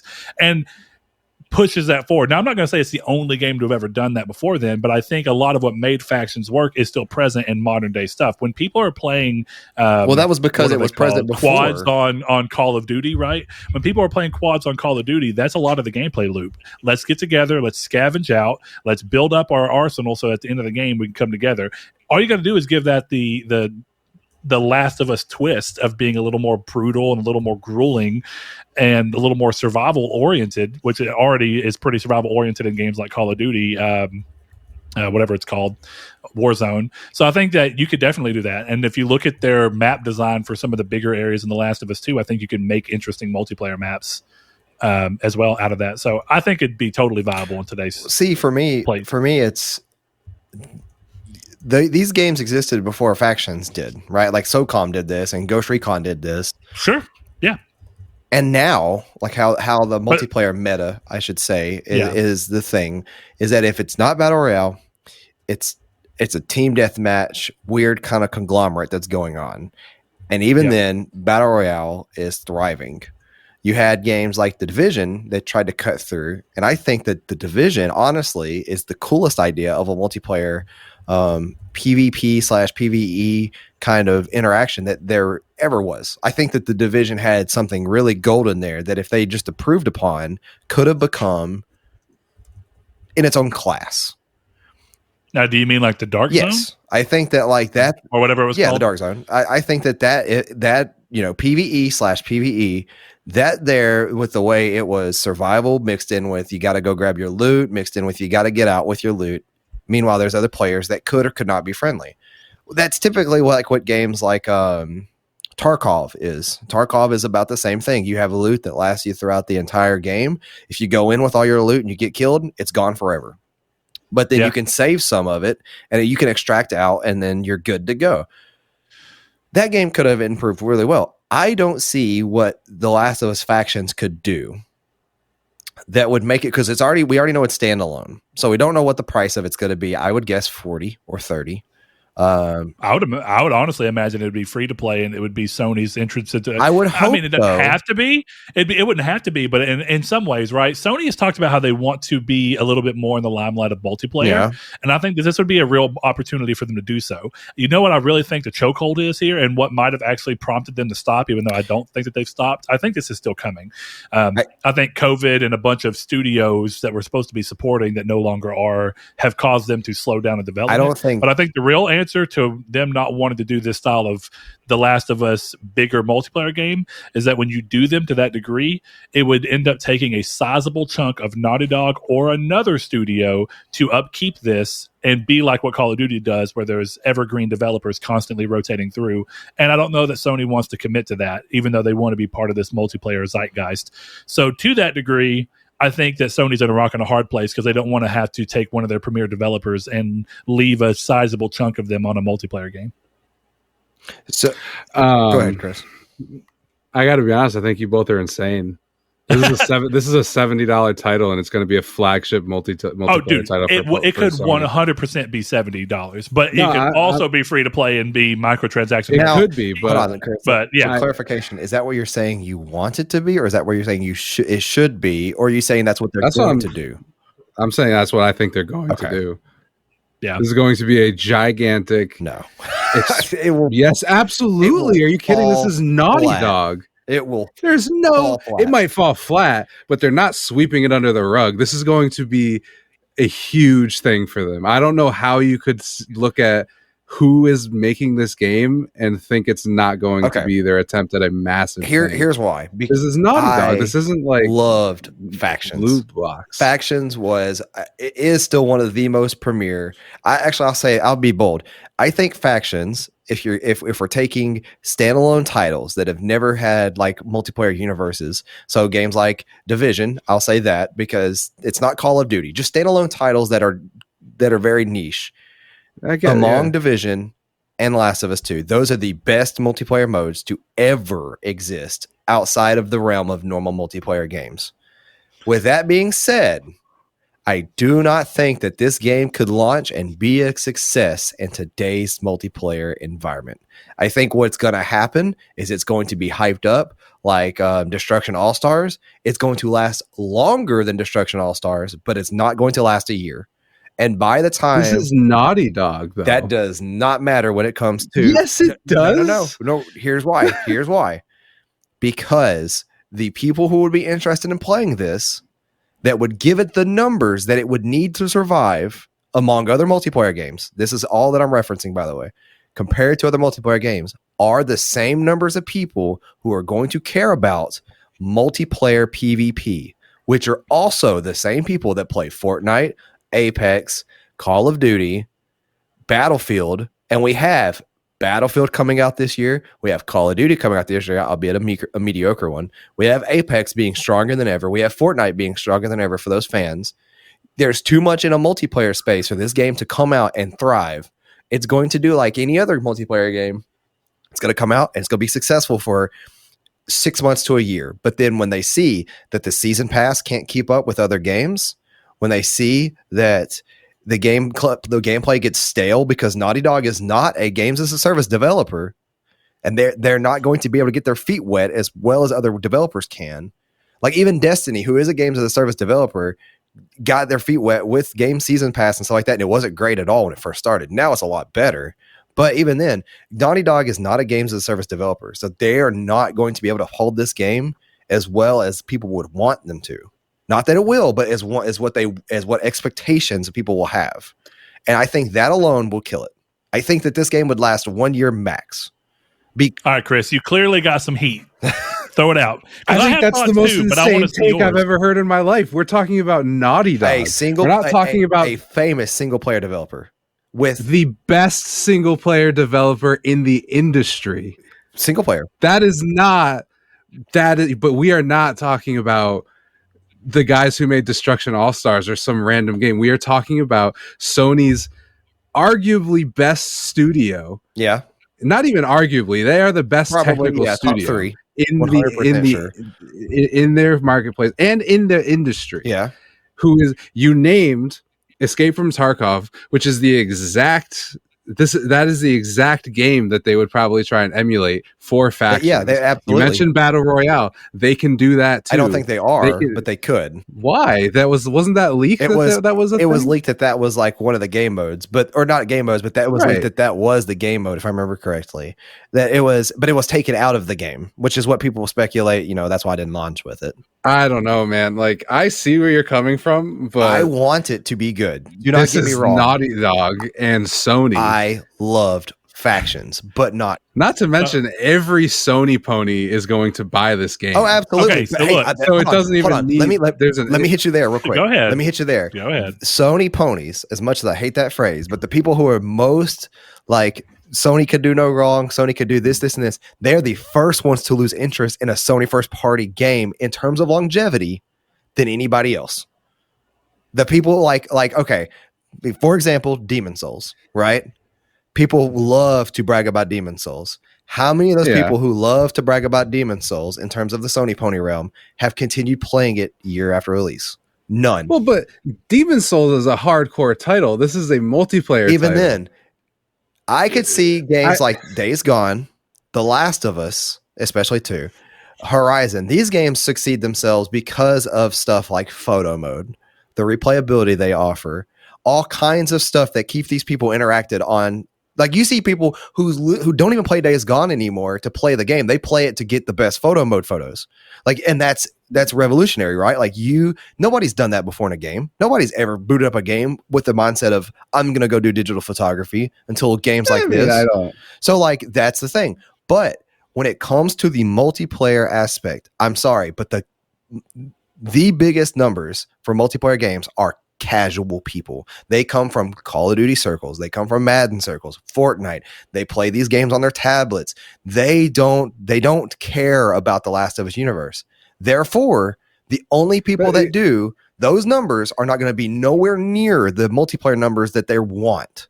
And they're but you're also talking about it's not. I also don't think it's going to be a free to play game, so they don't need those numbers. But the problem is that it's going to be hard to tout a $70 games as a service if they don't upkeep it for longer than a year. And don't get me wrong, that's why I give it a year, because I think, and I'm telling you, I will be the first one to buy this game at $70 because I love factions. But I don't think Naughty Dog themselves have the resources in terms of just manpower to upkeep a multiplayer game for 2 years at a time, or even longer, without having to go on to another game or another DLC. I think that will be incredibly hard for them to do, just with the resources that go into a multiplayer game, the balancing, the map creation, the season pass content alone to make sure that it's not even underpowered or overpowered for what the season pass is.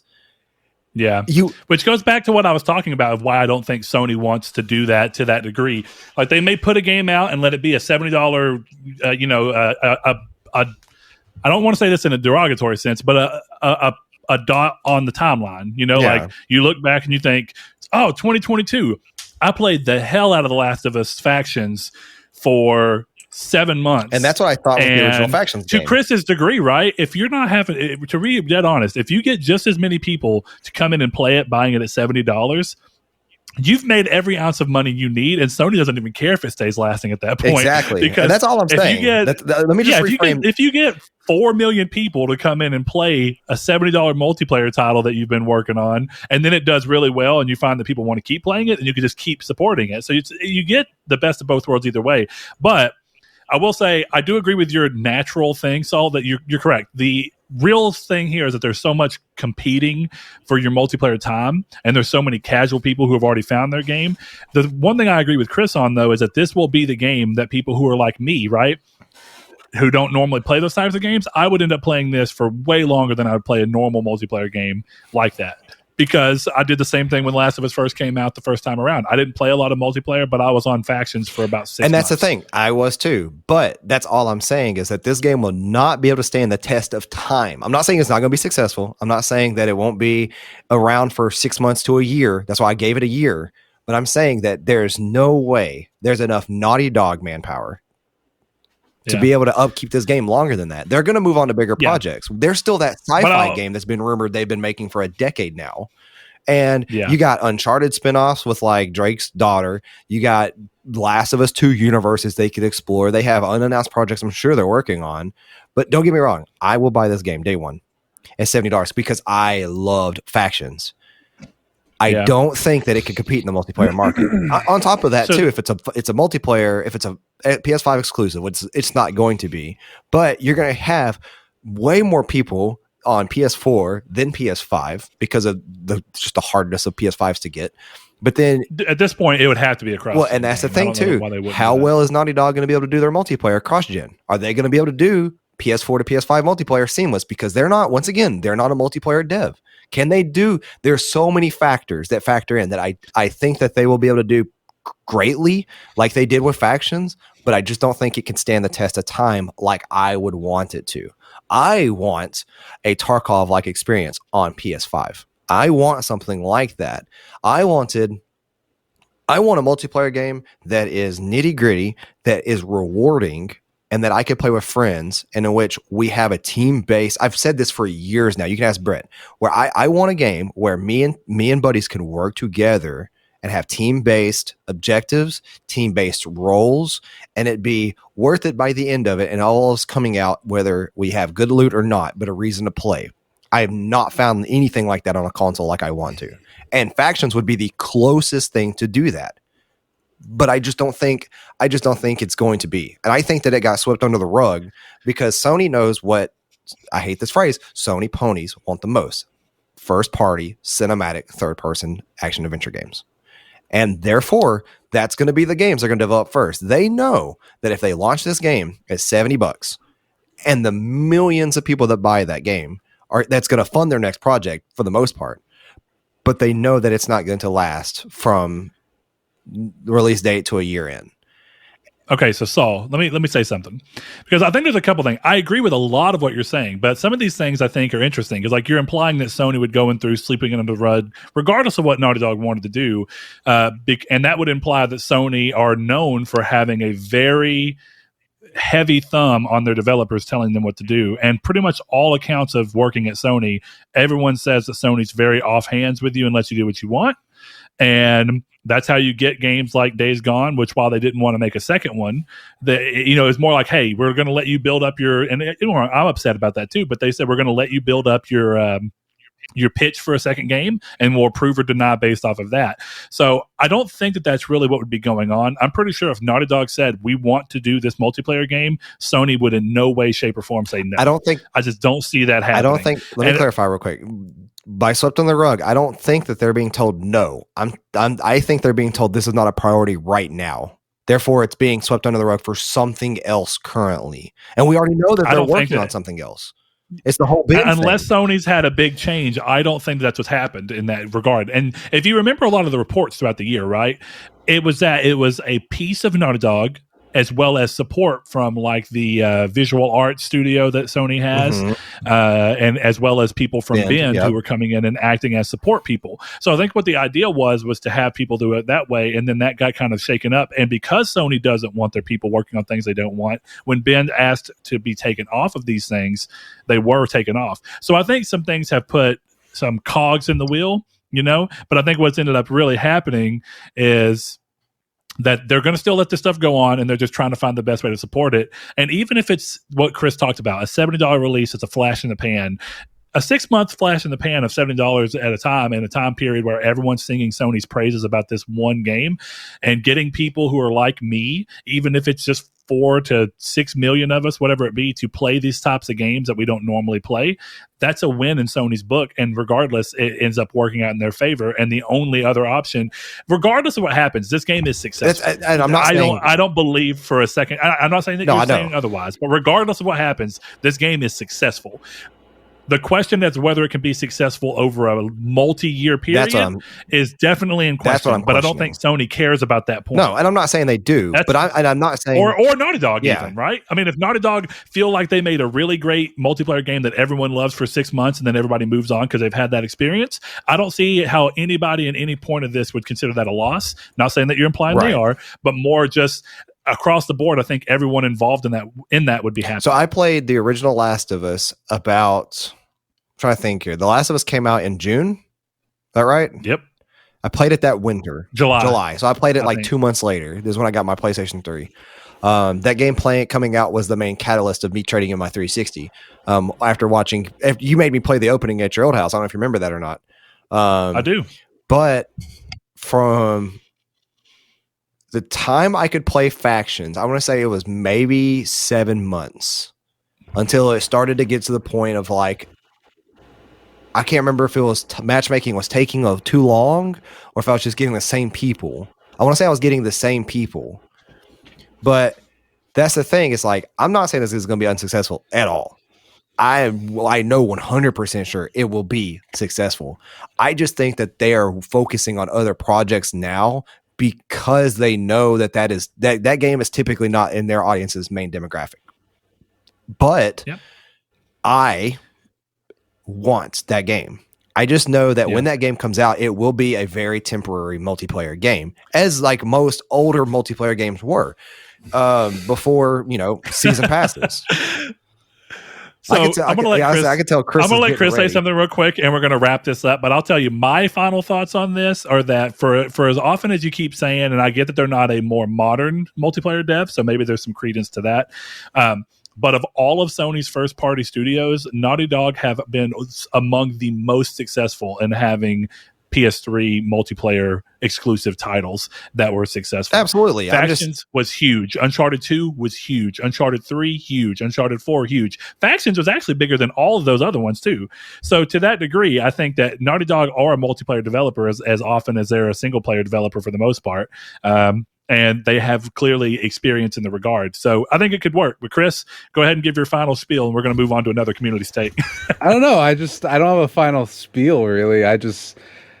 This conversation sounds like we're talking about some indie dev, and I don't understand. Because I just think the game's going to be successful. Yeah, I'm confused at why you think either one of us think that it won't. Like that clearly means built-in success, which clearly means we're looking at the fact that this is Naughty Dog, and I don't even mean success as undeserved. I'm just saying this is clearly going to be deserved. You guys are acting like Sony doesn't have the money to support the game. But it's not that. It's does Naughty Dog have the workforce? It doesn't matter if Naughty Dog has the workforce because it's Sony. Somebody will be upkeeping the servers. No. Naughty Dog's not going to do it in the same way that Infinity Ward isn't updating Call of Duty anymore. Raven Software is. Someone else is doing all the work. Naughty Dog is going to build this game. And I think a lot of this conversation is ignoring empirical evidence, right? Like Respawn just launched Titanfall into the void, or not Titanfall, but Apex into the void, and it was successful because gameplay matters over everything else. And if the gameplay of Factions is Naughty Dog gameplay, they're going to take people who are going to commit to this game. It's going to last. I don't understand. For how long? That's my point. I'm entirely disagreeing that this is some flash in the pan game. This is going to be Sony's big game. This is Naughty Dog. As I said, it could be a flash in the pan, and that's worst case scenario, and it's still a huge success, or it gets to continue going on because it brings in enough people. Because I'll tell you right now, dude, I would be all over a multiplayer game that plays exactly like The Last of Us 2 did. The Last of Us 2 is some of the most fun I've had in a third-person shooter in a long time. Dude, they could remaster Factions from The Last of Us 1, and I would be all over it. They could charge $50 for it, and I would buy it. But see, this is the thing. I'm going to say is that you have Naughty Dog, and their multiplayer games, or their multiplayer, not games, but their multiplayer modes have not been bad, mediocre, subpar of any kind. They've always been good quality. I can't speak for all of them because I haven't played all of them, but Factions for certain was great quality. But you can't ignore that the single player aspect of every one of these games that has had a good multiplayer mode has had a fantastic, if not superb, single player mode. So all I'm saying is that in order to capture any kind of major over long periods of time success is that they're going to have to take people from audiences like Call of Duty, Fortnite, Apex, Tarkov, PUBG. You have to take people from these and have enough of them stay so that the game is supported over time in monthly purchases for get passes, whatever they do, for it to be viable for them to stick in a area where they are often seen as great and not subpar. You look at games like, or you look at devs like Rockstar, who has always made superb single player experiences with like Grand Theft Auto games. And then you see them get lost in direction with GTA Online by just completely ignoring the DLC they had planned for the game originally to make more money using shark cards in GTA Online. But you see that, and that's completely the exact opposite of what you would know Naughty Dog would do.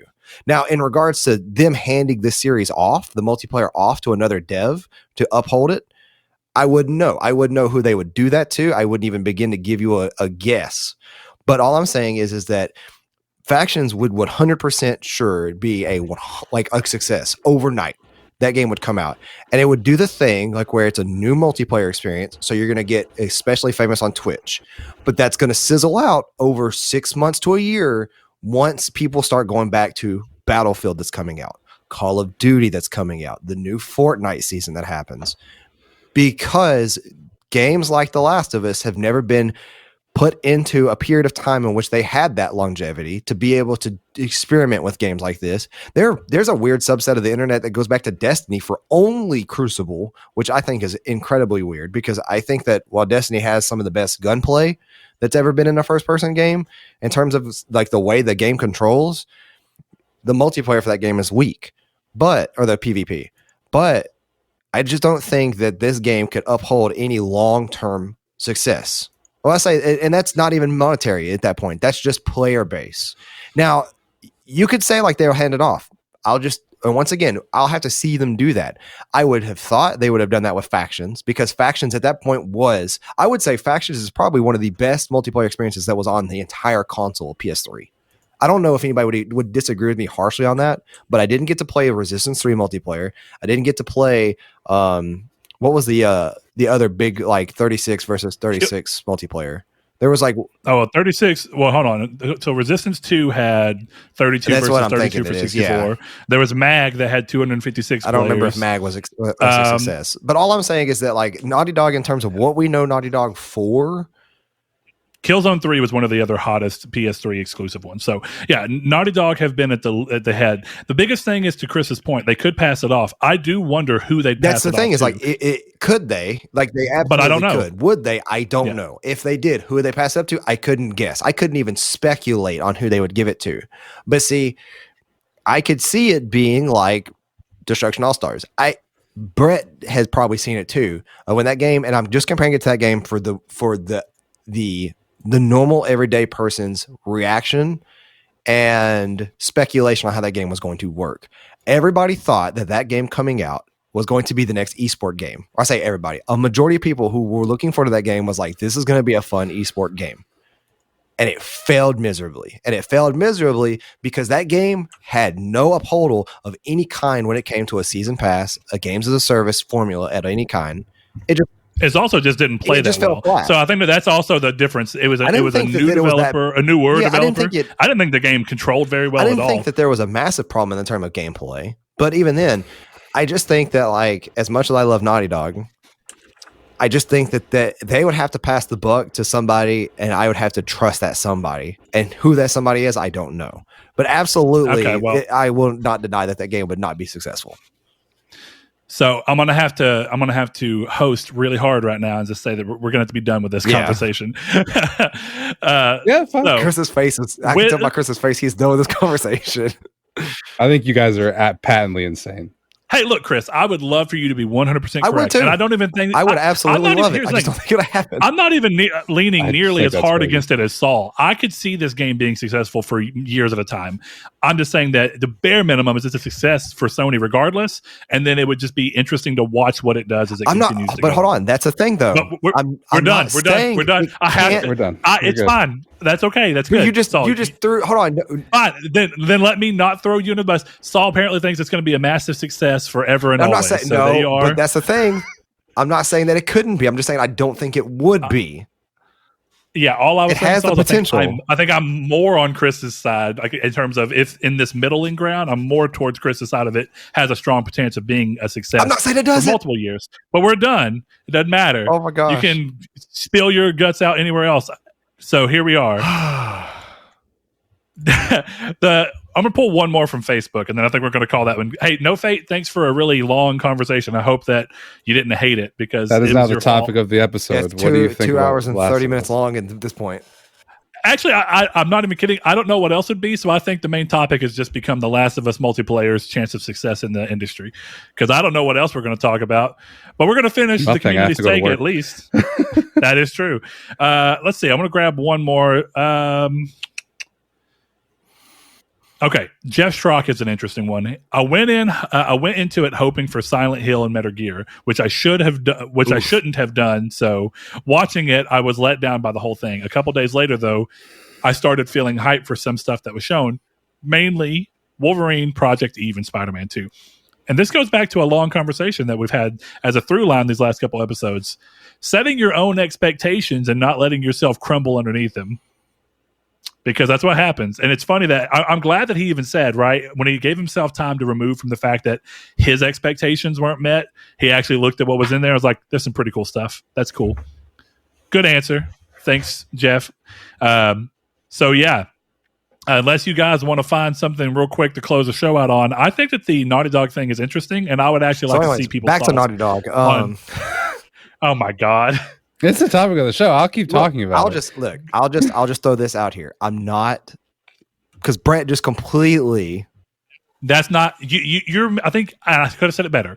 Let me clarify what I said, then you can go on. Okay. I'm saying that you still think it could be a No, success. I'm not saying I'm leaning more towards Chris's once version of again, success. you said could as a possibility. It would be a success. All I'm saying is over multiple years. Over multiple years, I think that, I don't think that they would. And here's the thing. It's not that I don't think it would be a success. I don't think that they would uphold it for that long. I think that by then, for it to become a yearly title, I think past year 2 or technically going into year 2 or whatever, I think that they would have to pull resources and go to something else. They don't have that kind of manpower. And to pass the buck off, I'm not saying they couldn't, but to pass the buck off, I'm not sure who they would pass it off to. As a matter of fact, Chris, I'm open to suggestions. Who do you think they would pass the buck off to? Sony has multiple satellite studios that we don't even know about, like the studio they just opened in Malaysia. This is not. We don't have to. It doesn't have to be like Aspire or something like that. It's just a bunch of dudes who live in a warehouse who are clicking buttons on the servers. That's all they need. Well, no, I'm talking about like not to keep the game up and running. I'm talking about because you have to put work into battle passes, map updates. That's what I'm talking about. Rebalancing the game at different points to keep people wanting to rotate through different guns. New loot, new weapon rebalancing, new maps, new season passes. That's what I'm referring to in terms of lasting, like the longevity. It's a thing. I mean, okay, but Sony just talked about how they were investing hundreds of millions of dollars into their studios. And you think that they're taking their biggest franchise right now, which is The Last of Us, turning it into a huge multiplayer experience. That's more my problem on why that's why I'm more disagreeing on the fact that you're jumping into like this is going to die after a year. Do you think I'm saying that I don't think it would be successful, or are you saying that I think that Sony wouldn't do it? I think the insane part of what you're saying is that you think this game is not going to last. That's not what I'm saying. I'm saying Sony. Yes, it is, though. I'm saying Sony. You gave it a year because Sony themselves would not put the resources into it to last long. Why would you think that, though? Why? In what world would they take their biggest franchise that has they've never done this before? What do you mean they've never done their biggest franchise with a TV show, with a remaster of the first game, with a ginormous second game, a remake of the first game potentially? Actually, that's what I did. That not what I said? You said remaster. So I just was letting a remake of the first game, and now they're tying in a survival multiplayer experience from a world-class studio. Right. Why would you assume they wouldn't put the money in to make the game last? Do y'all? Hey, real quick. Why is that where the mind goes? That's what I'm confused about. Because here's the thing: you talked about Imperial evidence about them being able to show that this has happened before, right? Like you brought that up, right? Where has this ever happened before? Well, my point was that you can launch a game and take the audience away. You could, because without the precedent. You would with factions. Yes. You absolutely would. You but would. How long would you keep that audience? That's my whole point through all of this. But his same example, right, of it being respawned with Apex. Apex has been going on for like 3 years now. Yeah. strong, and that was a studio that prior to that didn't have this same form of idea of how you support an online game. And now Respawn has game as a service. Respawn has like 6 projects in the works besides Apex. But they had, so I don't but they had way more experience than Naughty Dog did in terms of that, in terms of their multiplayer experience, because you had Titanfall 1 and Titanfall 2. But traditional multiplayer, but that's also traditional multiplayer. But this whole premise is wrong. Game as a service. Uncharted 4 has multiplayer. The Last of Us has multiplayer. Uncharted 2 has multiplayer. Uncharted 3 has multiplayer. They know how to make multiplayer. Hold on. Yep. And I'm not saying that either. But what I'm saying is The Last of Us factions from the original one, not the one that's being speculated now, is that anything like Uncharted's multiplayer, other than it being a third-person shooter? No, but doesn't that lead more credence into the fact that they can change on a dime and do what they want and figure it out? Well, no, not really, because how? They made an entirely different multiplayer mode. And they made multiple successful ones that are, and it's here's one of, like you said, Uncharted one of the best 2, of all time. Uncharted 2's multiplayer is entirely different from Uncharted 3's multiplayer, which is entirely different from The Last of Us's multiplayer, which is entirely different from the Uncharted 4 multiplayer.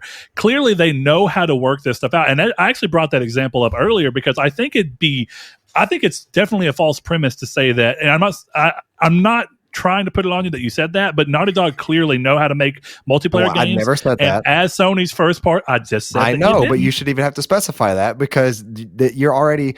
But I'm bringing up the fact that beforehand, I brought up that Naughty Dog are among Sony's first party studios, they're basically cream of the crop besides like Killzone 3 and 2 were very popular online. So they're among the most popular online developers that Sony even has. So if anyone was going to do it, it would be them. And they have similar experience in the way they handled their multiplayer games to the way that Titanfall and them did, because Respawn did more traditional, we're going to support this multiplayer for about a year, like all games had done prior, not as a game as a service, but more of we're going to put it out, there'll be a map pack or two, and we'll let it go. Yeah. So to that degree, Naughty Dog has just as much experience as Respawn did when Respawn decided to take this dive, and we've seen Respawn thrive in and this we've dive. seen them so that's throw what Chris's away point.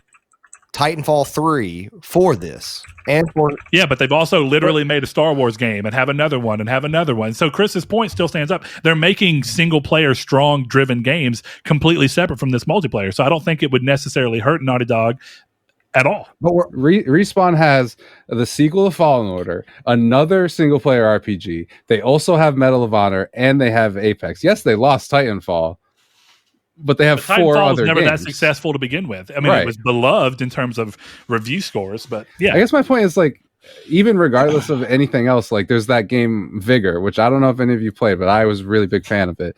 That is the Last of Us factions in a lot of ways. It released in 2018 and it's still going on. I don't think. I don't know. I just don't. I'm not saying, and I've had to clarify this like 3 times now. I'm not saying that it won't continue. I'm saying it will not be a commercial success for years upon end because they're not going to put the work in past year 1. And here's why. Here's why I'm thinking this. We've never seen it happen ever with any game other than the yearly, like we said, the map packs and stuff for Uncharted. I don't think they ever got map packs, but to reference them like we did, that's how kind of older games like that worked. Multiplayer would last around 9 months after launch and it would kind of dwindle down. You're comparing it to Respawn, who's owned by EA, who's done multiple and has given them like how many EA games have multiplayer that they've lasted for years upon years on each of those games? Millions. Battlefield 5, hundreds. Yeah, so you're comparing them. You're automatically comparing them to a completely different kind of scenario too, because well, my point was that you can launch a game with no backup and still go, and then I was also saying that Respawn is also. I'm just saying that, like, in terms of longevity, this game would not be able to last without tons and tons of resources that I don't think they're going to put in, because the people that they're going to need to be successful, like for that period of time, not at launch, because the game will be commercially successful at launch. It'll be commercially successful for almost a year after launch, because anybody who wants to get them with friends, who wants to buy it, it's going to be, like we said, let's say it's a $70 thing. But after that, with any multiplayer game that has come out in the past half decade to a decade, if it's not thriving after a year, you have a very small subset of community that still is there, but it's not successful anymore. And that's what I just feel like is going to happen. I'm not saying I want that to happen either, but we've yet to see Sony keep a multiplayer game up and running for a long period of time. I've said it for a while now. That's what I want them to do. If they were to come out and say that this is Factions has a 5-year, update window of every 3 months, there's a new season pass with new loot and all this stuff, I would be ecstatic. I don't think they're going to do anything like that at all. I want them to, without a shadow of a doubt. Obviously, I want them to. I was a massive fan of the first one. I just don't think that game could do that. And the reason I think that a major point of that is because they're going to have a hard time pulling people away from other multiplayer games. That's as clear as I can be. And that's something that I understand your point. And that's something that I don't even see as a hard agree to. You have these casual people who keep coming off of these free-to-play games like Fortnite and Call of Duty Mobile and PUBG that you would get, sure. But at that same time, if we're going to say this is launching at a $60 to $70 premium, you're already doing something that the others aren't.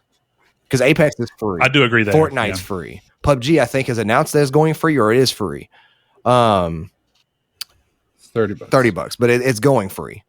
You have these things that where it's hard to look at, right? You can't look at a game that's going to cost money, a multiplayer game in this day and age that's going to cost money like that.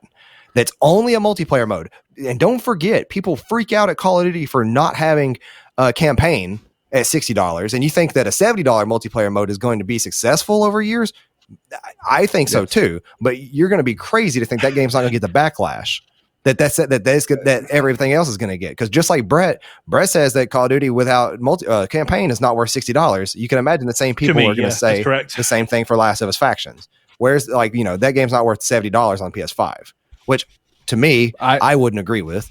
If I also don't think Factions is just multiplayer either. So, well, hold on here. Now, this is starting to change the conversation. What else do you think it is? Because I'm thinking this entire time is going off a 4v4 multiplayer mode. I've been saying this whole time that I didn't think that was the case at all. That's been my point this whole time. Is I don't understand the logic of Sony is not going to support it. And then thinking that this is just a dinky little game and we're sweeping it under the rug. That was where I had more of an issue was saying, I think the game's being swept under the rug.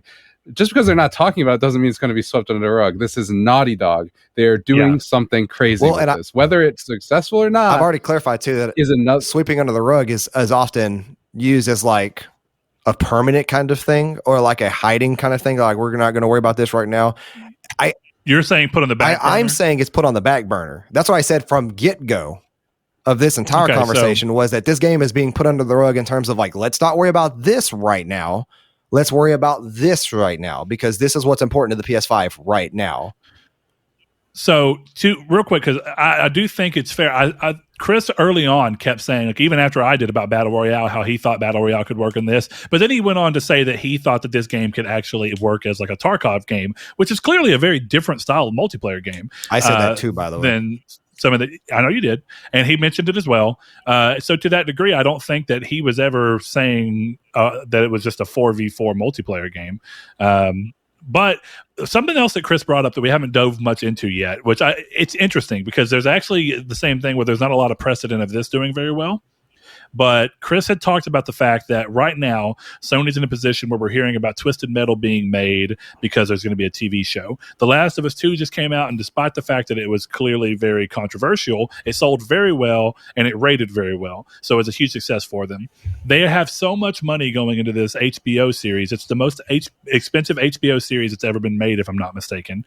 Per episode budget is insanity. Yep. It's like 3 times any Game of Thrones episode budget, I think, if I read correctly, or 4 times. It's one of the two. So when you look at that and you look at the fact that this would be, if they have the multiplayer ready to go around the same time as a TV series, it's a way to get this kind of full-on thing. And I don't know if y'all remember this. Back in the PS3, late PS3, there was a game that came out called Defiance. Yes. And the whole point is that it was a multiplayer game that had a sci-fi series, like a sci-fi channel series at the same time. And clearly that idea didn't really work very well back then, but successful. I think that could happen. And I think Sony's trying to look at that right now. So if Sony's angling that up, to Chris's point too, if you actually play it off the right way, you can have games like Tarkov and whatnot tell a story in its own weird way.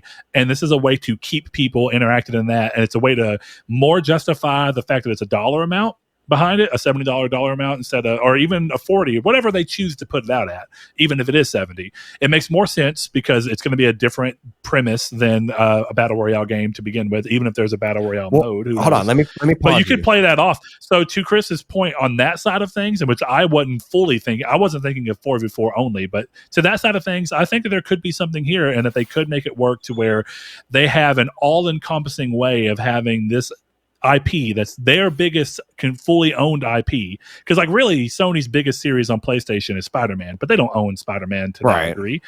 They own Last of Us to that degree, and they can leverage that as much as they see fit. So I could see that really working, and if they find a way to still tickle the story wants of people, which I think Factions already did, but on a much smaller scale, you could find a way to make the right game here work out to where you can get people into the series. You can get people who have been playing the games into this if they're not going to watch the series. And then you can occasionally put little story bits and environmental storytelling in and get people to stay for long periods of time by updating it that way, like we see people do with games like Rust. And you will see, and here's the thing. You're absolutely right. The one thing I was going to pause you on is that when you said if it's $40, this conversation changes a lot when it goes down in price.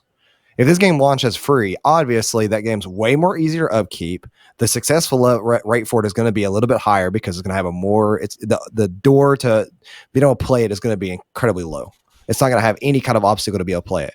But my thing is that you're absolutely right. They could literally make it so that there are characters in Factions that are tied into the TV show, and there's a story that's running parallel between them, and it would be successful for that.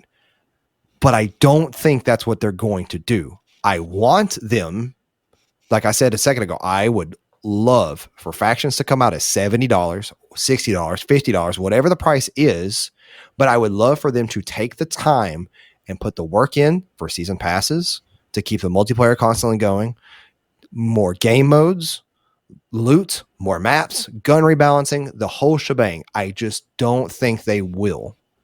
That's just at that point it's subjective. Like that's the thing. That obviously it's going to be a successful thing. It will be 100% successful. But I've never seen Sony do something that bold before. They've never taken an IP like that. They've never turned it into a yearly franchise for multiplayer. But they've also never turned it into an HBO series. So that's the thing, though. Let me ask you something, Saul, because I think you've played more than me. Go ahead. You brought that up before. They've taken their IPs and turned them into movies before. They've done this before. Not often, but they've done this. They have done this before. You just keep using HBO, but they've taken their IPs and turned them into different mediums. So can I tell you a difference in what's going on here, though? That I think plays an important role. Every time that Sony's ever done that, and for that matter, any other film, movie, game to movie situation has happened, it's never been with the original creator of the series having a strong hand or any kind of say. Whereas in this case, the HBO series is literally being helmed by Neil Druckmann and Craig Mazin, as well as some other directors. Right. So the creative direction is way different, and I think that shows that Sony's taking this in a very different way than they ever have before. Good example, we talked about how Ratchet and Clank movie it didn't do well or anything. You know what the budget on the Ratchet and Clank movie was? Probably like less than half the game. $17 million. Wow. The entire movie was done in $17 million. And so while it still came up short in the box office at like $13.5 million, that wasn't Sony trying as nearly as hard as you can see them doing here. And nor did Insomniac really have much of a say of what was going on in the movie. It was handled by the people that did Reboot, ironically. That's the studio that actually did the animation and whatnot. So with those things in mind, I think every bit of this is Sony trying to go out into uncharted territory and try something. But I have another question. Yeah, I have another question here that I really don't know the answer to because I've not played as many of them. I think, Saul, you might have, or at least you've looked into them more than I have. So if we kind of flip the idea of what's going on here, right, and we still keep a Factions-like gameplay, but we move it more towards something that's like Rust or Tarkov or something like that, do those games get season passes? Yes. How often do they really see big changes? Quarterly. And how hard would it be for Sony to actually do that with an idea of a story behind it and not want to support it if it has a higher chance of being supported by the main The Last of Us group and even other Last of Us casuals if there is a story that's running concurrently through? Do you think those things would give it a higher chance of succeeding for a long period? Because I think the first three, absolutely. I don't think it would need a story. I think that would typically take the people who are interested in The Last of Us. It would take it automatically and excel times 10, because you got to think about it. That game is a cinematic adventure. So you have everything you need to know in terms of that, with it being a cinematic based game. So having some kind of story in it would make sense, but absolutely on everything else.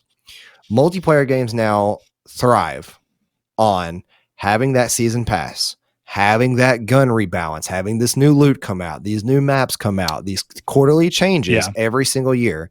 And then I do agree with that. And that's the thing, is that I do not think that Sony or Naughty Dog would continue to do that for their game because of Naughty Dog's manpower. And that's been my whole thing. I'm not saying that they can't hand it off to somebody. I'm not saying that they wouldn't hand it off to somebody. But it's like what I brought up earlier. There's still that rumored Naughty Dog sci-fi game. There's still stuff that involves The Last of Us because the way the game ended. There's still stuff that could involve Uncharted. I do not think that Naughty Dog themselves would do this. They would have to. Well, Naughty Dog have already said they're not going to work on Uncharted, and that was clearly happening somewhere else. And that's what Sony was aiming. If there is another Uncharted, Naughty Dog have basically said they don't want to be involved. But there's no way Naughty Dog is going to become a multiplayer game developer. They're going to go on to bigger things in cinematic universes. No, but like Chris said, after a certain period of supporting the game in the normal first party way, it would go on as they're ready to work on whatever they want that studio team to work on. Whatever thing is hitting production in such a way that they need to pull people and bolster production. And I'm not saying that they'll pull that off and hand it to someone else. And again, who knows? Like Chris said, there's a lot of satellite studios that Sony has. They may do that. They may even send it off to someone else. Like, CD Projekt Red gets a lot of stuff done and sends stuff off to Saber Interactive often. And Saber Interactive have designed completely from the ground up multiplayer modes for multiple games. So to that degree, you could go to a third party person. There's a lot of ways they could handle it without having to do anything and let Naughty Dog set the foundation and let someone else continue to grow it, while Neil Druckmann or whoever is going to be the creative director still gets some ideas and thoughts on if they want there to be any kind of story tie-in at all, even if it's small, like environmental storytelling or very sparsed out like way to tell a story through multiplayer gaming, which is possible, clearly can happen. So who knows in that degree? I think that there's a lot of interesting things that Sony could do here with this. And if Sony really is being as ballsy and brassy as they're talking about with their idea of becoming like a multimedia conglomerate the way they want to be, where all of their IP is not only just gaming, but also successful in TV and film and comic books or whatever it be. If they're going to do that, they're going to have to make bold moves, like making a very long-running Naughty Dog multiplayer game in The Last of Us. I think it's an interesting idea, and that's not saying that anybody's wrong for what they said today. I just think that that's clearly a very strong way for Sony to assert that it is indeed doing the thing that it says it wanted to do. We'll see, and I'll just take it back to this as an example. You don't see new multiplayer IPs coming out yearly and being successful. You just don't. You see the same ones over and over and over and over again, and sometimes those IPs even fail. Like Call of Duty. There are years when Call of Duty does not do great.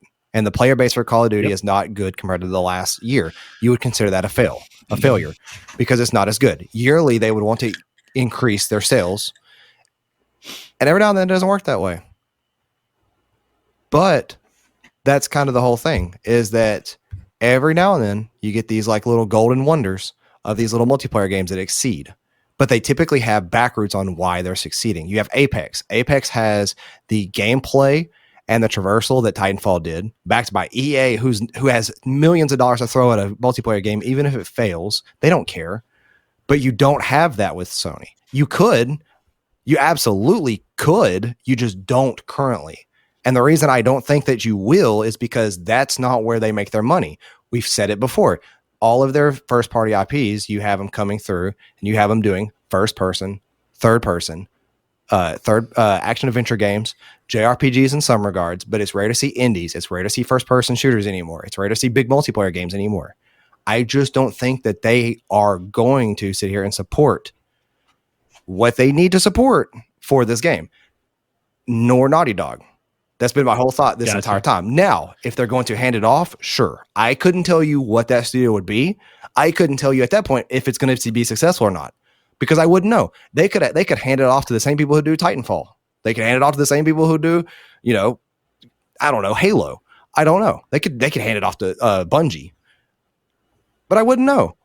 But technically, I guess they could hand it off to Bungie. They are independent now. But I'm saying specifically for Naughty Dog and Sony, they wouldn't do that. These are unprecedented things. So, so that's where you're at on it. I'm at saying that Sony's at the apex, of showing whether or not they're willing to be ballsy and make a risk. So, Chris, what's your closing remarks on this particular topic? While Saul's gone. Sony's going to support the game, and it'll be their game for the entire PS5 generation. It'll be massive. By massive, I don't mean it won't lose players, but I do mean that this is Sony and their biggest studio and one of their most talented studios, arguably up there with Insomniac. I don't see any world where they're not capable or willing to put the work in to make sure this is successful. Do you happen to know Apex's player count right now? I'm just using this as a good example. What's Apex's usual standard monthly player count? I mean, that's not my different computer I was typing on. I'm not sure, honestly, but I know it got bigger this season. Sure. Let's see. Steam charts. Season 9 averaged more than 9 million players. Yep. On Steam right now in August, it was at 324. September, 274,000. And that's just the PC version. Yep. Oh, that's just the Steam version. It's not even the whatever Origin. It's not even the Origin version. So it's huge. Yeah. So that's kind of what I was looking at is in this situation, right? If we're looking at all of those games that have these things and how big their current player base is, what would you like because you know more about these types of games, do you think that there's a number in your mind of what Sony would have to keep their concurrent player base around for this game to be considered a long-term success? Because to Saul's point, right, if you're keeping a certain number of concurrent players, it means that you're scratching their itch and satisfying them with updates however often you're giving them out, rebalancing however often you're giving them out, and potentially seasons whenever you're hitting them. So if we're looking at them having what we said 9 million concurrent players, here's right here. It says in August of 21, it was reported by EA in an earnings call that Season 9 for Apex Legends averaged more than 13 million weekly active players. Yeah. And 2 million players per day on average. I think the answer to your question is it depends on if it's free or not. If it's free, 100,000 people is fine. If it's paid, it could be less than that because they're already paid. And they made that money from the purchase. Right. Yeah. So, well, and I would imagine that even if it's paid, they're going to do what they did with The Last of Us to begin with, and then have some form of microtransactions inside of it, which is fun. Yeah. So, yeah, I find that interesting though, because you have a game. I think free, you want a higher player count because of that. But if they're hitting 13 million weekly active players, I mean, if The Last of Us can come out in a year from launch, can still be at 1 million concurrent players weekly active, I think that's a pretty big win for a game that would ostensibly only be on PS5, at least for a considerable amount of time. And I wonder if that would be a title that Sony would still bring to PC for crossplay and to get the player count up so it has a higher chance of staying active for longer, or if that would be one that they would actually hoard and say PS5 only. This is why you buy a PS5. You'll still get our stories elsewhere. We can end this on my hot take if you want, but factions will be day and date on PC. I actually could see that if your whole point is to get an active player base as quickly as possible and to sustain it for a long period of time. Yeah. So, all right, that's a good ending thing. Saul, there was some new information there. If you want to try and say one last quick thing, but what was the new information? I just kind of looking at Chris's view on what would make it for him and what he knows about those types of games. What kind of player count would be considered a success in that regard? So, you want to say anything to that? I don't know the context of what he said. That you think? He was just talking about Apex and how if it was a paid to play game, it wouldn't have to have as many people, but if it was like a free to play, 100,000 players daily or whatever would be pretty good. And he was looking at Steam numbers and whatnot, and I brought up a information that showed that Apex right now and its big hit is at more than 13 million active weekly players. So for Sony, with this being a more locked down game, is there what would be the moniker of success? Because player retention, so if you're still hitting a year out, 1 million players active weekly, is that a success for Sony on a far more closed ecosystem? I would say probably. I would say probably so, depending on the price too. If it's free, it gets kind of iffy, but it's still the fact that the player base is alive. Right? Is that even if they're not making money, it's still an active game. I consider that a success. To me, as a consumer, if a multiplayer game still has that many people on a year out, that's success, because that means that I can go play that game and get, and have a reason to play that game. I'm not playing the same 4 or 5 different people every time, or the same 4 or 5 squads. The full experience. It's the same as if it were launched for all intents and purposes. I'm playing with different people every time. So that is becoming a success. But cool.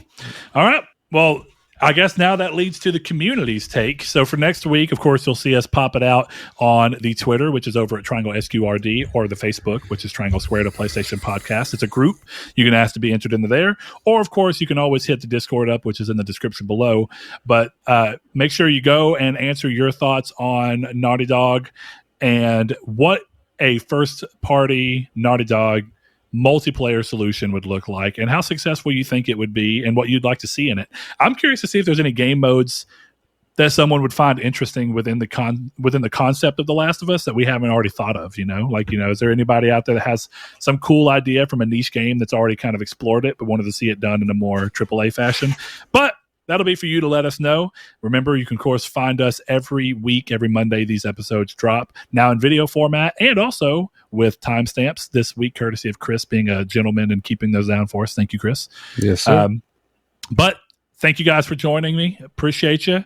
Hope you guys enjoyed this episode. Very interesting, weird episode. And lastly, if you want to support the show with more than just your time, which we are always so happy and thankful for, head over to patreon.com/Nartech and consider giving as little as $1 per month. It does a lot to help the show keep going. Don't have to dig in our own pockets to keep it hosted. And we can buy equipment when we need to, because people at my work keep getting COVID. So that's what keeps happening here. That's why we're doing things this way. So hopefully that can eventually change, but we can't risk it for Saul's health, and I don't think we should. So with that said, we're going to close this episode off, and we'll see you for episode 230.